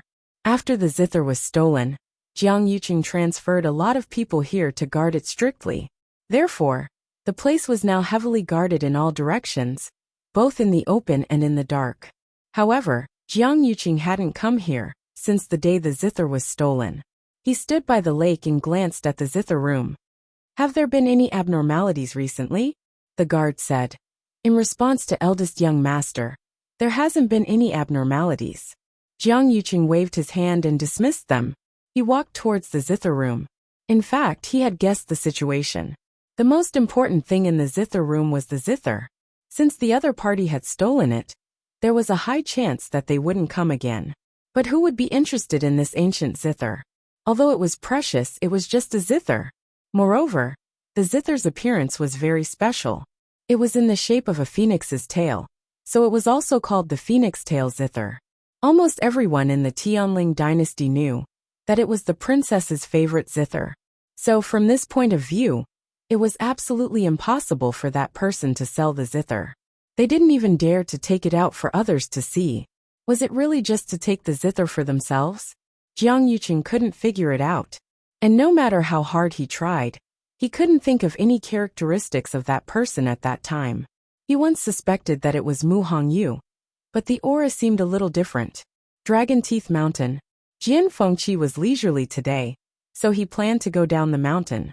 As soon as he reached the foot of the mountain, he saw an ordinary-looking young man talking to the guard at the door. Jian Fengqi didn't pay much attention at first. Just as he was about to walk over, he vaguely heard Mu Hongyu's name. He stopped in his tracks and looked over. "What's going on?" When the guard saw him, he hurriedly bowed respectfully and said, "Young master, this person is here to deliver a letter." He said that it was a letter from Mu Hongyu's family. We told him that Mu Hongyu was not on the mountain now, so he could keep the letter and pass it to her in the future. But he wouldn't, and that's why. Jian Fengqi looked at the man who delivered the letter. "What's your name?" Jian Fengqi asked while sizing him up calmly. This person looked very ordinary. If his face was placed in a crowd, he would be forgotten in the blink of an eye. However, this person's eyes were clear and resolute. He didn't seem like an ordinary person. Most importantly, this person gave him a vague sense of familiarity. It was as if he had seen it somewhere before. "I'm Qin Qi. I've delivered a letter for Miss Mu Hongyu before." However, at that time, the person he met was Miss Chu Luyue. Qi Han did not expect to meet Jian Fengqi at this moment. They had interacted with Jian Fengqi many times before. If not for the fact that his aura had been changed by Little Hachi's elixir, Jian Fengqi would have recognized him. Although this was what he thought, Qi Han's expression was still very calm. When Jian Fengqi heard this, he immediately believed him. He remembered clearly that the letter from Mu Hongyu's parents was indeed delivered by Chu Luyue. Qin Qi must be one of the people in Xiling City who specialized in delivering messages to and from Heaven's Canopy. "I'm Jian Fengqi. Hongyu is indeed not back yet. I'll personally take care of her letter and pass it to her in the future. How about that?" Jian Fengqi's lips curled into a smile. "It's normal for you to be worried about others. However, you should know that I was the one who redeemed Hongyu back then, right? It's only right for me to pass her things to her." Everyone in Xiling City knew that Jian Fengqi had once spent 6 million white crystal coins to buy Mu Hongyu, who had the faint yuan body. According to the laws of the Tianling dynasty, Mu Hongyu was Jian Fengqi's slave, and everything that belonged to her naturally belonged to Jian Fengqi. No one was more qualified to hold this letter than Jian Fengqi. Jian Fengqi did not like to talk about this normally, and he had never regarded himself as the owner. In fact, everyone on Dragon Teeth Mountain treated Mu Hongyu as an equal, and did not look down on her because of her status. But at this point, Jian Fengqi was very clear that if he wanted to get this letter, using this excuse would be the most effective. As expected, the man opposite him hesitated for a moment, then took out a letter and passed it over. Then please take good care of it, young Master Jian. When you see her in the future, you must pass it to her immediately. Jian Fengqi stretched out his hand, and his slender fingers gently pinched the letter before he took it over with a light smile. He chuckled and said, "Of course." Qi Han hesitated for a moment and said, "Also, if you see Miss Chu Luiyue, please pass this letter to her." Jian Fengqi was stunned. "Oh, why is that?" Qi Han paused. "Because Miss Chu Luiyue's family has sent us letters on time, but there hasn't been any news recently. I don't know if something has happened. Miss Mu Hongyu is an old acquaintance of hers. Perhaps she will mention it in the letter." Jian Fengqi narrowed his eyes. "I didn't expect you to be so concerned about Lu Yu's affairs. Miss Lu Yu is our regular customer, and she is very generous. Naturally, we will pay more attention to her." Qi Han's expression did not change as he explained. Jian Fengqi did not comment. In this line of work, as long as they were paid more, they would be more efficient. It was normal for Chu Luiyue to be generous to them. After all, she had been in Xiling for a few months and had not returned to Yaochen. This was the only way to contact her family. "The letter has been delivered. If there's nothing else, I will take my leave first." With that, Qi Han simply turned and left. He did not want to say so much at first, but Her Highness had not returned ever since she went to Dahuang Swamp. He could not contact her no matter what, and all kinds of rumors were rampant in Xiling City. He could not help but be worried. Jian Fengqi looked down and saw that the letter was indeed addressed to Mu Hongyu. He recognized the handwriting. It was exactly the same as the previous letter. It was confirmed that it was a letter from Mu Hongyu. However, he felt that there was something wrong with that Qin Qi. Jian Fengqi put away the letter and looked up. Looking at Qin Qi's back, he felt an inexplicable sense of familiarity. Suddenly, a white light flashed across his mind. "Wait!" Qi Han stood still and looked back. "Is there anything else, young Master Jian?" Jian Fengqi caught up with him and stood still in front of Qin Qi. "You!" Jian Fengqi's throat tightened as he stared at the young man in front of him. This face was unfamiliar. This voice was also unfamiliar. But this gaze, Qi Han seemed to sense something and slowly clenched his fists in his sleeves. Jian Fengqi said word by word, "Have we met before?" "Digression. The system seems to be cramping again. There is a synchronization problem. Everyone please wait for a while. We will continue at 6 p.m. Mobile users please browse and read. A better reading experience comes from Love Network."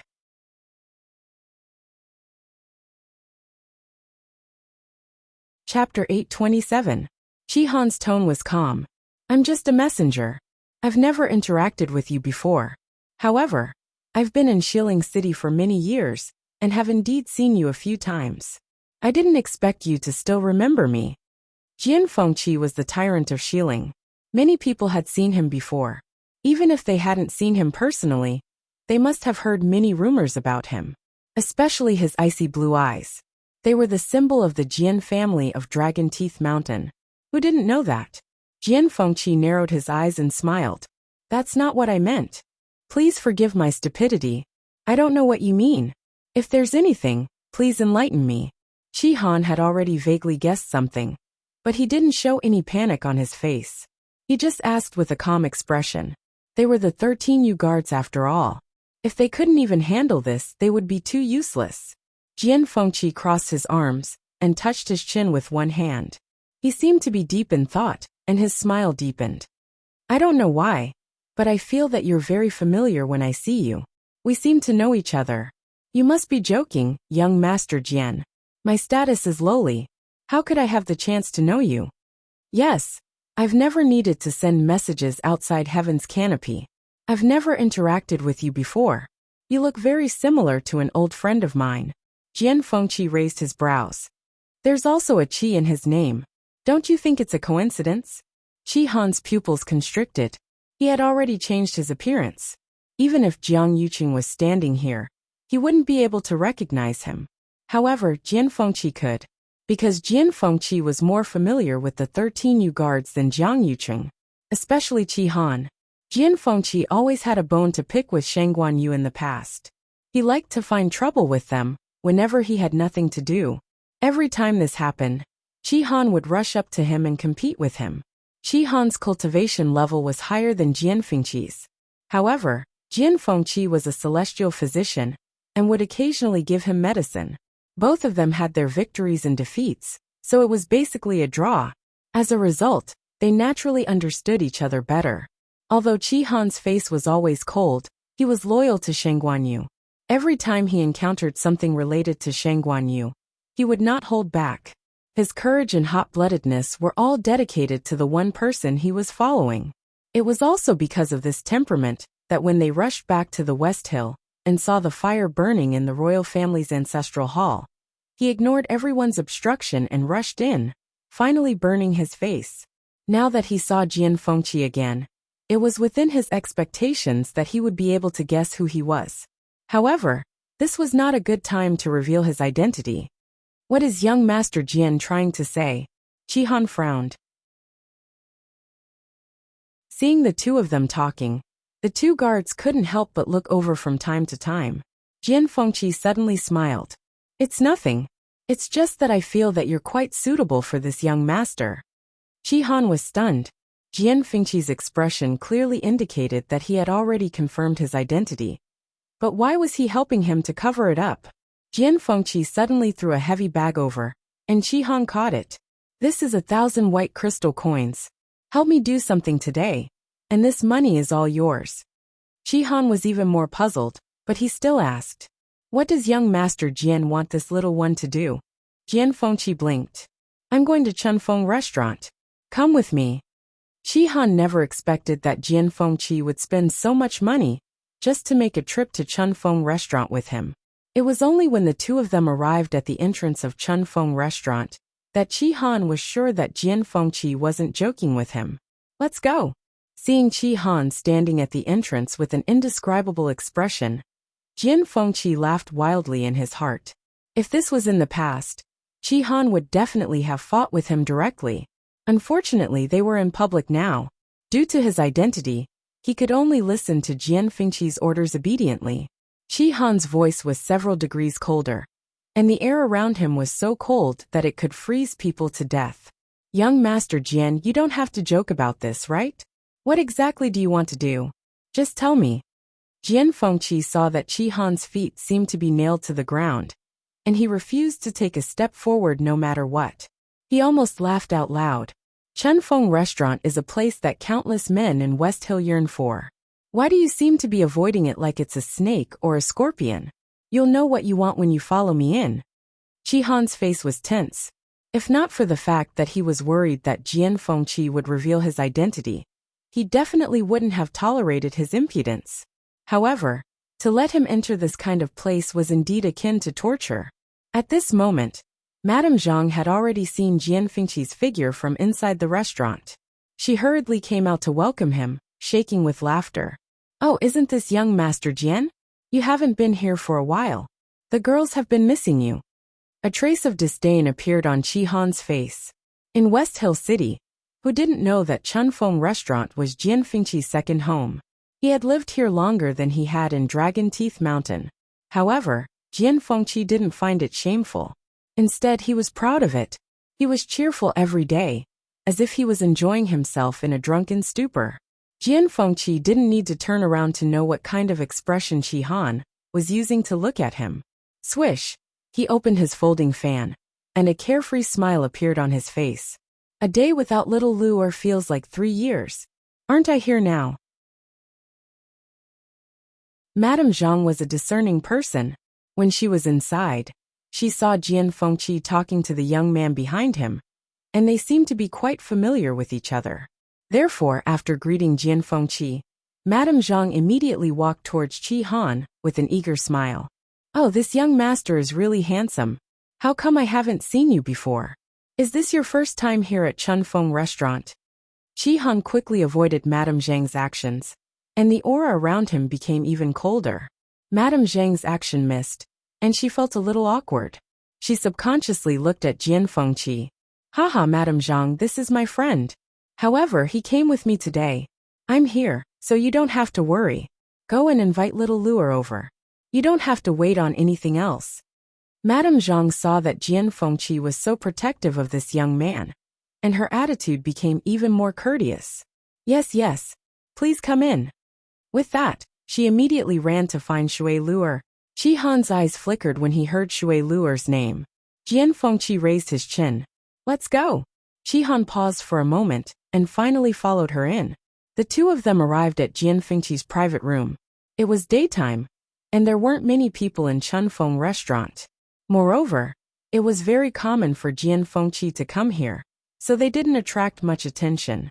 Besides, perhaps because Jian Fengqi had already told them to stay away, no one came to disturb them after that. Inside the room it was quiet. Jian Fengqi leaned lazily on the small couch, and his lips curled into a wicked smile. Long time no see, Qi Han. The best reading experience came from the Love Network.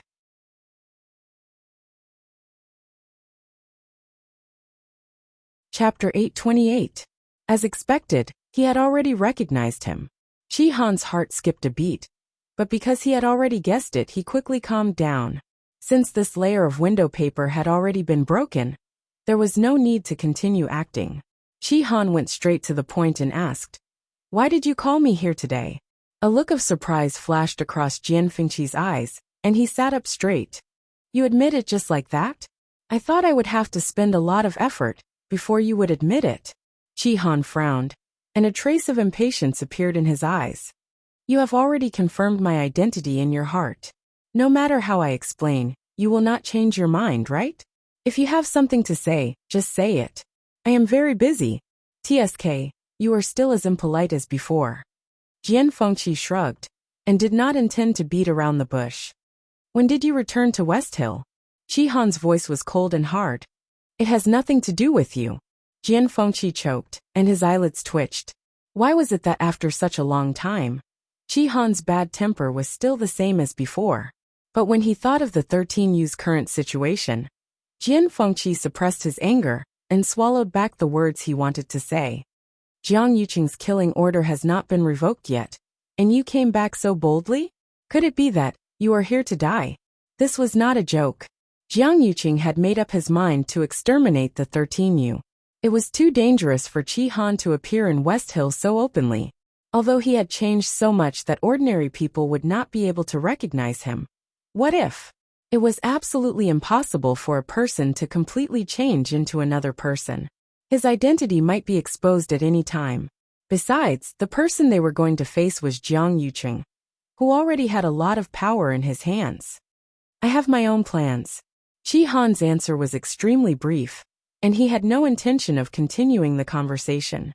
In actual fact, if it weren't for the fact that Her Highness trusted Jian Fengqi, Qi Han wouldn't even have said those words. Jian Fengqi. He rubbed his temples as he had a headache. There were 13 people in the 13U sect. Why did he have to meet Qi Han, who was the most difficult to deal with? Any random person would be easier to talk to than Qi Han. But it was useless to think about it now. Jian Fengqi silently persuaded himself in his heart again as he tried his best to ask calmly, "Why are you still here? Have you been to country Yaochen before?" This time, Qi Han did not hide anything. "Not bad." Jian Fengqi narrowed his eyes. It was possible that the 13U guards had escaped from Heaven's Canopy and gone to various places. It wasn't strange that Qi Han had been to Yaochen. However, there was something wrong with the time and place of his appearance. Jian Fengqi remembered it very clearly. At that time, it was the day of the mutiny in the imperial capital of Yaochen. The imperial palace was in chaos. Swords flashed and flames soared into the sky. Why did Qi Han go there to join in the fun? Thinking of the previous letter, Jian Fengqi asked tentatively, "You know Chu Luiyue?" If they did not know each other, given Qi Han's personality, he would definitely not have said those words. Even if he was using Qin Qi's identity now, he would not care so much about a letter from a stranger's home. Qi Han nodded calmly. Jian Fengqi was a smart person, and they knew each other very well. There was no need to lie. Does she know your identity? Jian Fengqi's expression became more serious. Of course she doesn't know, Qi Han said calmly. We met by chance when we were at Yaochun. She only knows that I'm here to replace Qin Qi's identity, but she doesn't know anything else. Jian Fengqi felt that something was wrong, but he could not say it out loud. The two of them fell into silence. After a while Qi Han frowned. If you called me here today to ask about this, can you leave now that I have said it? Before Jian Fengqi could speak, a sweet and gentle female voice suddenly sounded from the side. No. Qi Han's eyes flickered when he heard this, and he turned to look. Shui Luer happened to walk in.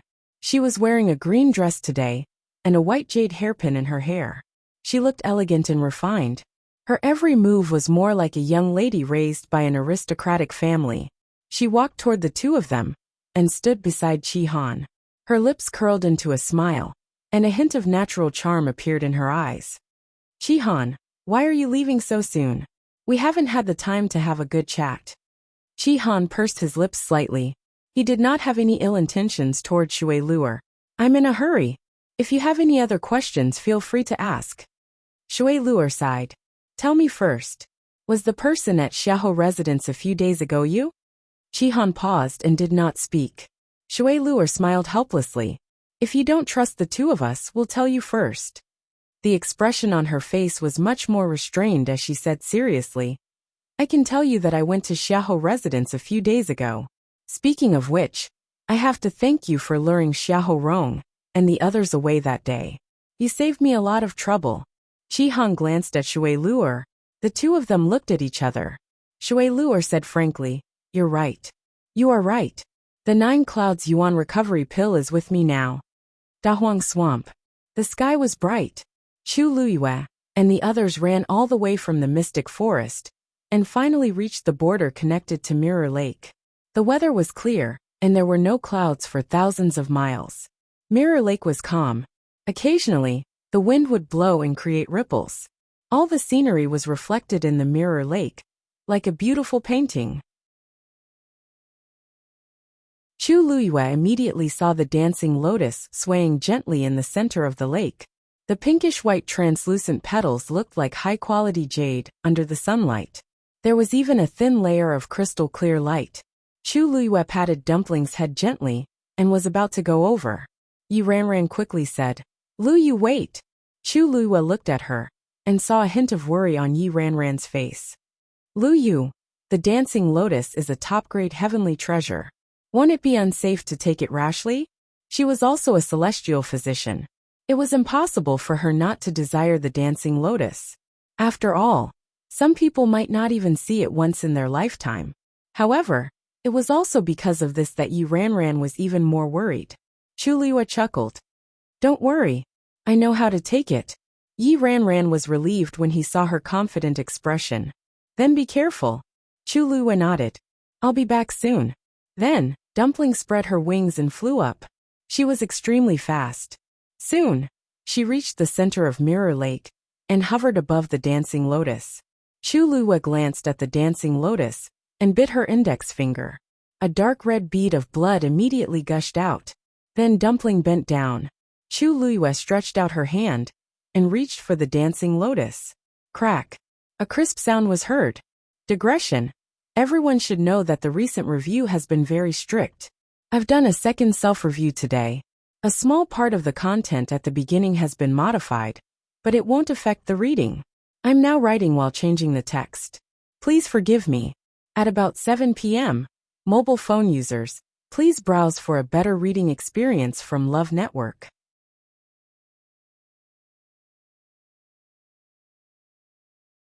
Chapter 829. When the green stalk came into contact with the blood on Chu Luiyue's fingertip, it immediately snapped. Then, the dancing lotus quietly flew up and landed in Chu Luiyue's hand. Chu Luiyue looked at the dancing lotus lying quietly in her palm with a blank expression. What was going on? She hadn't moved much just now. How did this thing come to her on its own? Although she had never seen the dancing lotus with her own eyes before, she had read about it in ancient books. According to the books, it should be drawn with fresh blood. In short, it was quite troublesome. She had made ample preparations in case something went wrong. But now, it seemed like all her efforts were in vain. Chu Luiyue blinked and realized that the drop of blood on her finger had silently seeped into the stalk. The 5 petals closed naturally. It still looked fresh, clear, and beautiful. From the looks of it, the plucking was very successful, although she didn't actually do anything. In the distance, Mu Hongyu and the others were closely watching the situation in the center of the lake. They were a little confused when they saw Chu Luiyue reach out and grab the dancing lotus. Mu Hongyu raised her hand and asked curiously, "Ranran, didn't you say that the dancing lotus was very troublesome and dangerous to pluck? Why does it seem to me that Lu Yu is very relaxed?" Yi Ranran was also shocked. I don't know either. Their master had mentioned this herb before. At that time, he had specially warned them not to rush forward blindly if they encountered it. Otherwise, they might not even know how they died. However, Chu Luiyue did seem to have easily plucked the dancing lotus. They waited nervously for a moment, but nothing strange happened around them. Chu Luiyue jumped directly onto Dumpling's back. The master and servant were back in the blink of an eye. "Lu Yu, are you okay?" Yi Ranran could not help but ask. At the same time, his gaze fell on the dancing lotus in Chu Luiyue's hand. It lay there quietly, like an ordinary flower. Chu Luiyue didn't know whether to laugh or cry. "I'm fine." To think that she had done so much preparation just now. So it's actually so easy to obtain an offensive heavenly treasure like the dancing lotus? Yi Ranran murmured with a puzzled expression. Chu Luiyue was also very confused. This dancing lotus was very gentle towards her. It had even taken the initiative to break off and give it to her. She also seemed to have an inexplicable sense of closeness to it. It was as if this was supposed to be hers. This feeling was so subtle that Chu Luiyue didn't know how to explain it. After thinking about it, she could only say, "Maybe I'm just lucky." After saying that, she glanced at the dancing lotus again. Then, she took out a jade box and carefully placed it inside. "Look, what's that?" Mu Hongyu suddenly exclaimed and looked in front in shock. The few of them turned around to look. Yi Ranran sucked in a breath of cold air and widened her eyes. Lei Laosi couldn't help but swear. F***CK. What's going on? Even the usually calm Qin Yi squinted his eyes slightly. Chang Wanzhou seemed to have thought of something and frowned. Chu Luiyue also turned around to look. This glance directly stunned her on the spot. She saw another dancing lotus slowly growing on the vast surface of the water. It was beautiful and moving, swaying gracefully. It was already extremely rare to see one dancing lotus. Who would have thought that after Chu Luiyue plucked one, another one would pop out from the mirror lake? Even Chu Luiyue was stunned when she saw this scene. What's going on? Could it be that there were originally 2 dancing lotuses here? It's just that only one came out previously. And this one just came out? However, the moment Chu Luiyue said that, the few of them saw another dancing lotus slowly appearing beside the first one. Including the one in Chu Luiyue's hands, this was already the 3rd one. However, this wasn't the end. In the next hour, dozens of dancing lotuses actually started growing in the mirror lake one after another. The sun shone down, the water rippled, and the pinkish-white flowers swayed with the wind. It was tranquil and moving. Anyone who saw this scene would have to sigh in admiration. However, at this moment, the few of them were no longer in the mood to admire this scene. They were only filled with shock. As the dancing lotuses gradually appeared, the few of them gradually fell silent. The surroundings were silent. Chu Luiyue stared at the swaying dancing lotus, and something suddenly flashed across her mind. She was dazed for a moment. This scene, I seem to have seen it before? And for some reason, when she saw so many dancing lotuses appearing together, although she was very surprised when she saw it, she wasn't shocked in the depths of her heart. It seemed that she had seen more before. She closed her eyes, trying to recall the scene that had appeared in her mind just now, but she couldn't remember it. However, that familiar feeling was getting stronger and stronger. After a while, Chu Luiyue opened her eyes and stared at the scene in front of her with a complicated look in her eyes. If this feeling wasn't an illusion, then what exactly had she experienced in the past to see so many dancing lotuses and to be so accustomed to it? They said that she had forgotten some things. Then, what exactly had she forgotten? Digression, Change the text to autistic. Tomorrow at 12 o'clock, woo. Mobile phone users, please browse and read. A better reading experience comes from Love Network.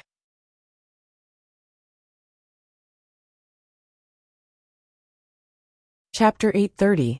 When all the dancing lotuses appeared, countless light spots suddenly fell from the sky and formed a faint light screen. That light screen surrounded the entire mirror lake in half. One half was as usual, and the water was calm, while the other half seemed to be covered by a layer of fog, and everything became blurry. Even the clusters of dancing lotuses seemed to have become much more distant. From where Chu Luyue and the rest were standing, they could only see the blurry shadows on the light screen. If someone else came, it would be very difficult for them to recognize the dancing lotuses at the back. What's going on? Lei Laosi scratched his head in confusion and instinctively looked at Qin, only to see that Qin was also frowning. The two of them had guarded the mystic forest for close to 2 years.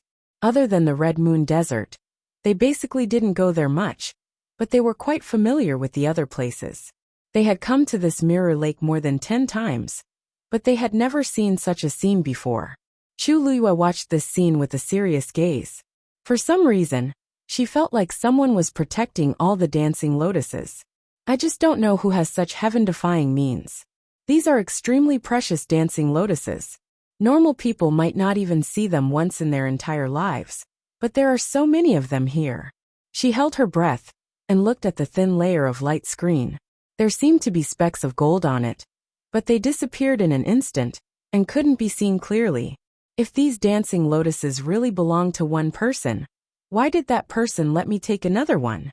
Chu Luyue suppressed the many doubts in her heart. It seems like we can't casually take the remaining ones. Let's go first. Once she said that, the others expressed their agreement. These dancing lotuses might be extremely precious, but this scene was indeed a little too shocking. For safety's sake, it was better to leave as soon as possible. Anyway, Chu Luyue had already successfully brought back one, so it would be too greedy to ask for more. Yi Ranran let out a long sigh and sighed. We can finally go back. Chu Luyue paused for a moment. Oh right, there's something I haven't told you guys yet. I might not be able to go back with you guys for the time being. Once she said that, the few of them were very shocked. You're not going back with us? Why? Do you have something to do here, Lu Yu? The joy and excitement on Yi Ranran's quickly disappeared, and a tinge of disappointment. She took a step forward and asked with a frown on her round face. If you have any trouble, we'll accompany you here, okay? She had already imagined the scene of her returning to Chongsu cabinet with Lu Yue, and the rest many times in her heart. The pavilion master and the others didn't know what was going on here, and they might think that Lu Yu is. If they could return together, the pavilion master and the others would definitely be pleasantly surprised. Chu Luyue hesitant. Those few people only said that she could head to the Red Moon Desert after she got out, but they didn't mention whether the others could. But they had something to do with the memory she had lost. More importantly, it was Shangguanyu's memory. No matter what, she couldn't expose her identity. She shook her head gently. It's just a small matter. I can handle it myself. So many of us haven't gone back yet. Master and the others must be very worried. You guys go back first and let them feel at ease. I'll be back soon. However, these words obviously couldn't make them feel at ease. Chang Wanzhou, who had been silent all this time, suddenly said, I'll be wherever you are. His tone was as calm and cold as usual, but there was a hint of stubbornness in it. Mu Hongyu Chu Luyue nodded. That's right. Lu Yu, we've already waited for so many days. What's the difference in waiting for a little while longer? We can take care of each other if we're together, right? After the previous experience, they still had lingering fears. Chu Luyue might be able to escape safely, but Dahuang Swamp was full of danger. Who could guarantee that they would return safely in the end? They couldn't be at ease. How could Chu Luyue not know their worries? Seeing that they couldn't be persuaded, Chu Luyue pondered for a moment. Since that's the case, follow me first, Qini suddenly asked. Where are we going? Chu Luyue pursed his lips and looked in the direction of Red Moon Desert. There. Chunfeng Restaurant. The room was silent.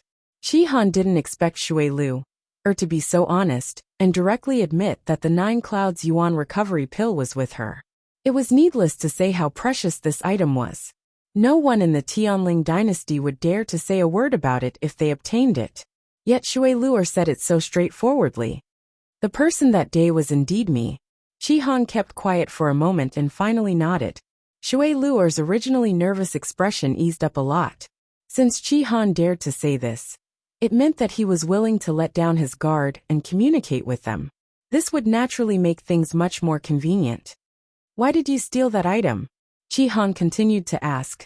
Shui Luer chuckled. Actually, this matter is also a coincidence. I had planned to do this for a long time, but I didn't expect you to be there that night. As she spoke, she asked curiously, "Oh right. By the way, are you also going for that thing?" Qi Han shook his head. No. He started to investigate Xiahou Rong, because he had some suspicions about him. In fact, during this period of time, he would sneak into the Xiahou residence whenever he was free. His hard work paid off, and he finally heard what he wanted to hear that day. It was just that he was too shocked and angry back then, so he was careless and made a sound. In the end, he had inadvertently helped Shui Luer at the right time. Originally, he wanted to wait for Her Highness to come back before doing this. After all, his identity was too sensitive, and he had to be careful in all aspects. However, Her Highness still hadn't returned, and Shangguan Wan and Jiang Yuqing's wedding day was getting closer and closer. After thinking for a long time, he decided to investigate on his own first. Luckily, he finally got something. Shui Luer recalled what Xiahou Rong said back then, and the smile on her face faded. When the 13 Yu guards were lured away, Xiahou Rong played an important role in it. When I went to the Xiahou residence to check out the place, I happened to meet you. You should have known that Xiahou Rong betrayed Her Highness, right? A layer of coldness appeared on Qi Han's face. That's right. That old thing betrayed Her Highness for his own selfish reasons. He deserves to be punished. Did you get the evidence? Shui Luer remembered clearly that Xiahou Rong also mentioned forged documents and so on. Who is the other person? Do you know? Qi Han opened his mouth but didn't say anything. He glanced at Jian Fengqi from the corner of his eyes. Jian Fengqi couldn't help but laugh. He leaned against the couch and waved his bone fan. He smiled lazily and said, "You still don't trust me? Mobile users, please browse and read. A better reading experience comes from Love Network."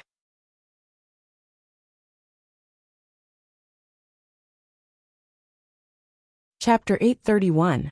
Qi Han said coldly, "You know the reason. In the past, Jian Fengqi had always been keen on going against Her Highness. He would cause trouble for her every now and then. There were even a few times when he tried to stand up for Shangguan Wan, and caused a ruckus with Her Highness. Which one of them was trustworthy?" Looking at Jian Fengqi's face, Qi Han could not completely dispel the grudge in his heart. He had only said those words because Shui Luer had taken the initiative to be honest with him. Jian Fengqi choked. He felt guilty and felt a headache coming on. He closed his fan and pressed the handle against his temple as he let out a long sigh. There are always times when people make mistakes. Besides, although I always went against Her Highness in the past, I have never done anything to let her down. I was well aware of how she treated me. Do you really think that I'm an ungrateful person? Jian Fengqi was speaking from the bottom of his heart, disregarding everything else. Just the fact that Shangguan Yu was willing to lend him so many unique manuscripts was enough to make him feel very grateful. One had to know that these manuscripts were priceless treasures to any celestial physician. Most people would not even be willing to share high-grade prescriptions with others. Some masters would even hold back when teaching their disciples, afraid that they would be surpassed. However, Shangguan Yu did not seem to have such concerns. As long as Jian Fengqi asked, Shangguan Yu would basically agree and generously lend those unique manuscripts to him. Although Jian Fengqi was unrestrained, he knew that he owed Shangguan Yu a lot of favors. The reason why he had always been in conflict with Shangguan Yu was actually a long story. Jian Fengqi had displayed his astonishing talent as a celestial physician when he was young. At that time, many people said that he was the #1 genius in the entire West Hill. He was proud by nature, and had always thought so. However, Shang Guanyu was born later on. Her appearance was a great blow to the West Hill, no, to all the so-called geniuses of the Tianling dynasty. She was like a bright moon shining brightly. No matter how outstanding other people were, compared to her, they were like stars beside the moon, inferior to her. Jian Fengqi was among them. He went from being the #1 celestial physician genius to being the #2 genius. At that time, he was young and full of vigor. Jian Fengqi often ran to the palace to look for Shang Guanyu to compete. If he lost, he would go back and cultivate as hard as he could and make a comeback. If he wins, well, he had never won. Thinking of this, Jian Fengqi was still full of resentment. Who could withstand this? Everyone else had already accepted their fate. They knew that Shang Guanyu was an existence that couldn't be compared to. He didn't believe it. The result became worse and worse. He was almost depressed. In the end, Shang Guanyu took the initiative to say that she had the advantage because she had read more books. She then took the initiative to lend the basic ancient books to Jian Fengqi for him to read. Jian Fengqi didn't want to accept at first, but he couldn't take it anymore. In the end, he decided to endure the humiliation and read the books she gave him. He would compete with her after he finished reading. After that, the situation improved a lot. He could finally tie with Shang Guanyu occasionally. Gradually, Jian Fengqi formed this habit. Although he never took the initiative to say it, he was indeed very grateful to Shang Guanyu, who knew that something would happen later on. If I really wanted to target you, I would have just told Jiang Yuqing about it. Why would I go through so much trouble to bring you here? Jian Fengqi felt that he was wronged. After thinking about it, he probably owed her in the past, and now he was paying her back. Shui Luer also helped him. Qi Han, I won't hide it from you. After the crown princess died, it was Jian Fengqi who found me and asked for my help to investigate the cause of her death. Hearing this, Qi Han finally looked at Jian Fengqi in surprise. He didn't expect him to do such a thing. Shui Luer continued. Right now, you may not trust the two of us very much, and we can understand that. But what we said today is the truth. The crown princess died mysteriously, and we must find out the truth for her. If you don't mind, then, let's work together from today onwards. Qi Han frowned. He was in a difficult position. They obviously didn't know that Her Highness was still alive. But without a doubt, with their help, many things would be a lot more convenient. Shui Luer had seen all kinds of people in Spring Breeze Brothel, especially the nobles in Shilling City. As long as she came here, she could get some information out of them. Who would be on guard against such a lowly and weak woman? Needless to say, Jian Fengqi was even more so.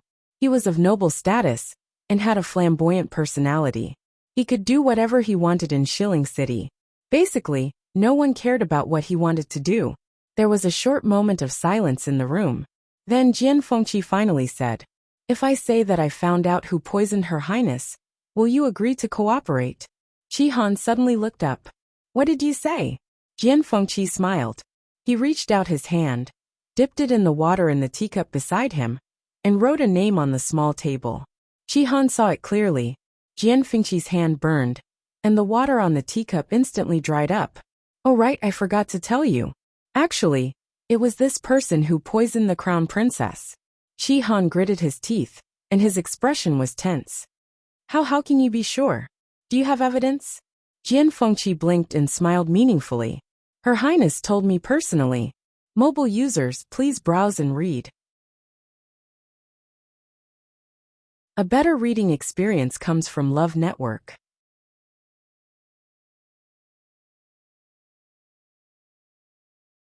Chapter 832.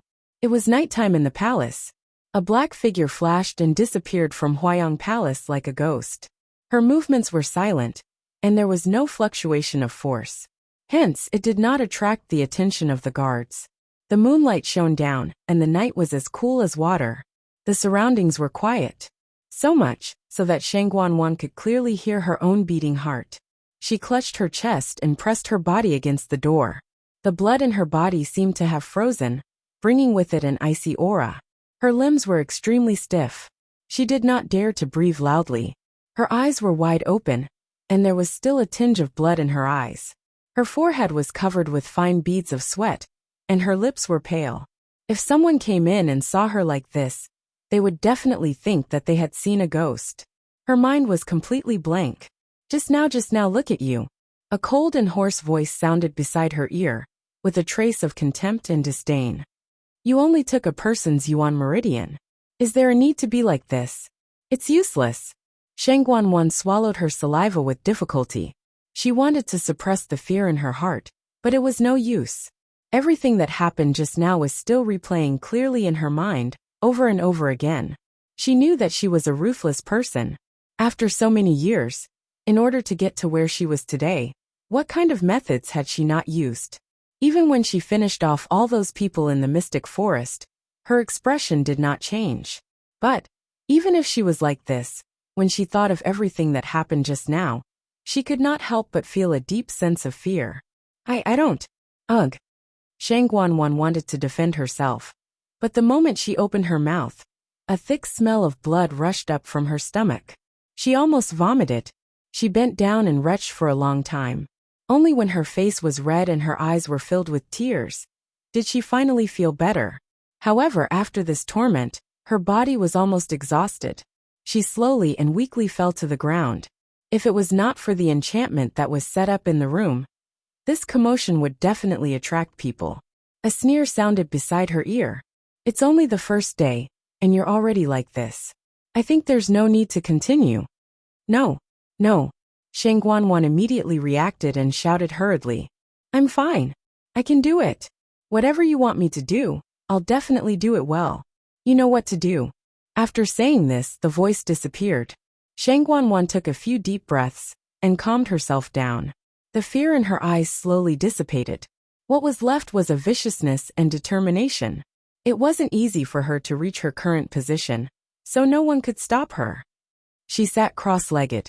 She put her hands on her knees. She closed her eyes and began to absorb the yuan meridian. The faint moonlight shone in. The bloodstains on her hands had almost dried up, and her nails seemed to be scraping her flesh. It looked very horrifying.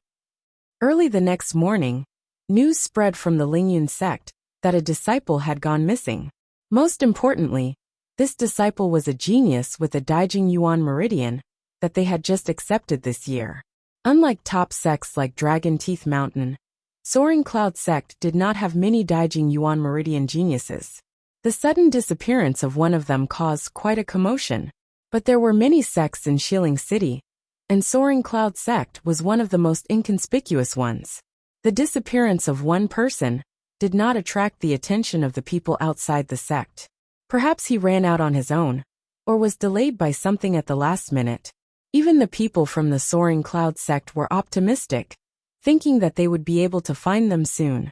But after a day and night, there were still no clues. Only then did the people of Soaring Cloud sect realize that something was wrong. They began to gather their strength and search from top to bottom. But they still found nothing. That disciple seemed to have evaporated into thin air and completely disappeared. But what was even more shocking was that a day later, another disciple of Soaring Cloud sect went missing. Also, he had a Daijing Yuan meridian. One might be an accident, but the other two were definitely intentional. There was a lot of discussion in Shilling City. They began to wonder if Soaring Cloud sect had offended someone to get revenge like this. And the other party had specifically targeted their most outstanding genius. This was undoubtedly a huge blow to Soaring Cloud sect. After this, the entire Soaring Cloud sect began to be under martial law. But 2 days later, the same thing happened again. What annoyed Soaring Cloud sect the most was that they had set up layers of barriers. But the other party did not seem to care at all. They broke through easily. They did not even know who did it. After losing so many genius disciples in succession, Soaring Cloud sect's sect master finally could not take it anymore, and went to the palace to ask for help. The third princess sent a team of black cavalry over. Strangely enough, after the black cavalry went, nothing like this happened to Soaring Cloud sect again. For a time, everyone in Soaring Cloud sect was grateful to the third princess. And when the people in Shilling City heard this news, they also praised her. Previously, Shangguan was discussed a lot, because she did not successfully retrieve the medicinal herbs needed for her majesty. When the princess was here, she could pacify Dahuang's swamp. But when it came to the third princess, she could not even retrieve a few medicinal herbs. In comparison, the difference was like heaven and earth. Because of this, Shang Guanwan's reputation was also affected. Now relying on these matters and Soaring Cloud sect, she had recovered a little. However, there were still some people who secretly sighed. In the end, it was different from when the princess was here. No matter how one looked at it, the current third princess could not be compared to the princess. However, the current Tianling royal family only had one suitable candidate for the throne, and no one else could be chosen. If Her Majesty did not wake up, it would probably be like this in the future. Xiling was in a turbulent situation. Chu Luiyue and the others, who were thousands of miles away, were busy heading to the Red Moon Desert. After a period of trekking, they finally arrived at the intersection of the three realms. Looking ahead, the golden desert stretched as far as the eye could see. Under the sunlight, it reflected a dazzling light. Heat waves rolled, and even space seemed to be distorted. Just standing at the edge was already unbearably hot. If they entered, who knew how terrifying it would be? In the Red Moon Desert, all kinds of forces are mixed, and the pressure is extremely heavy. Flying in the air will consume a lot of energy, so it's better to walk. Chini looked at the desert in front of him, and a hint of seriousness appeared in his eyes. Dumpling had already shrunk to the size of a palm, and was obediently squatting on Chu Luiyue's shoulder. Chu Luiyue nodded. There are many dangers in here, so everyone must be careful. Then, she took the lead and walked forward. Just as her feet landed on the yellow sand, a surprised voice suddenly sounded in her ears. You're back. Hurry up and welcome her. Rustle, rustle. In the vast Red Moon Desert, a series of strange noises suddenly came from all directions. Digression, 6 o'clock mobile users. Please browse for a better reading experience from the Love Network.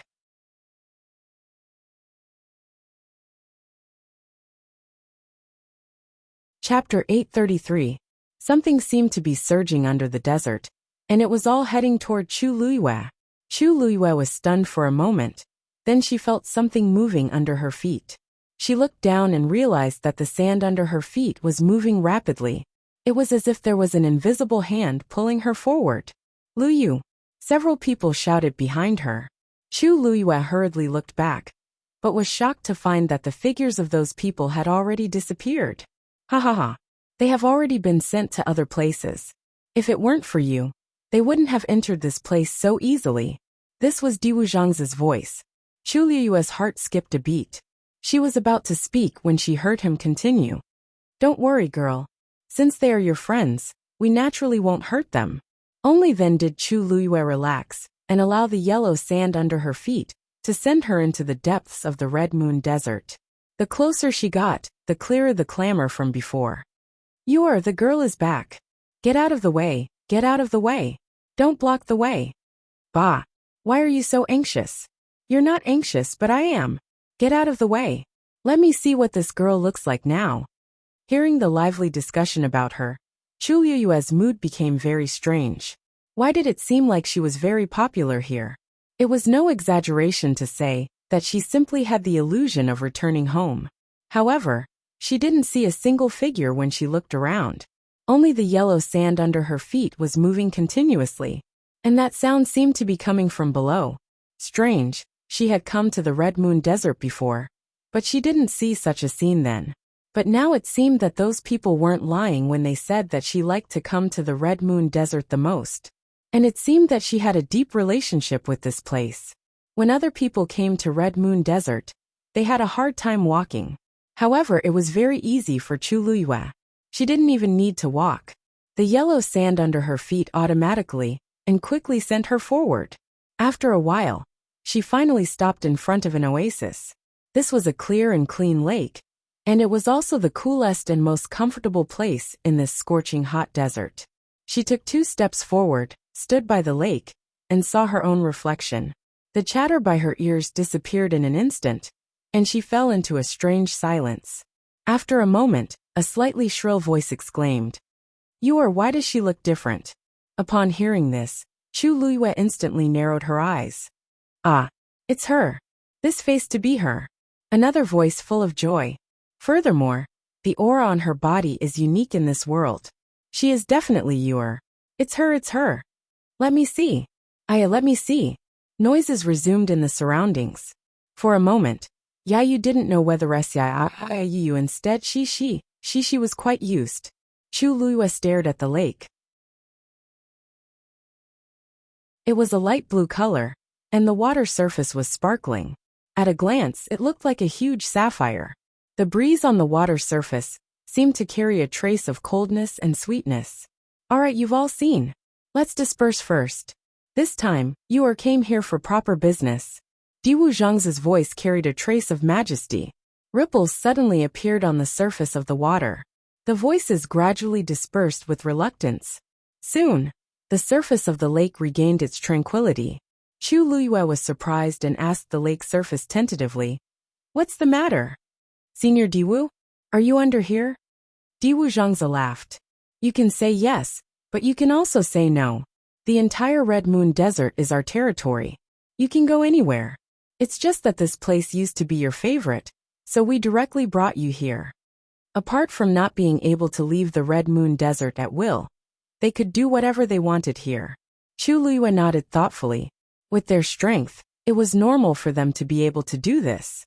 "Girl, did you remember anything when you saw this?" Diwu Zhangzi asked cautiously. Chu Luiyue was stunned, then shook her head. Diwu Zhangzi paused and laughed again. "It's fine. You just came here, so it's fine if you can't remember. After staying here for a long time, you might remember everything." Chu Luiyue smiled faintly. "Thank you, Senior Diwu. Actually, I also want to know what I've forgotten."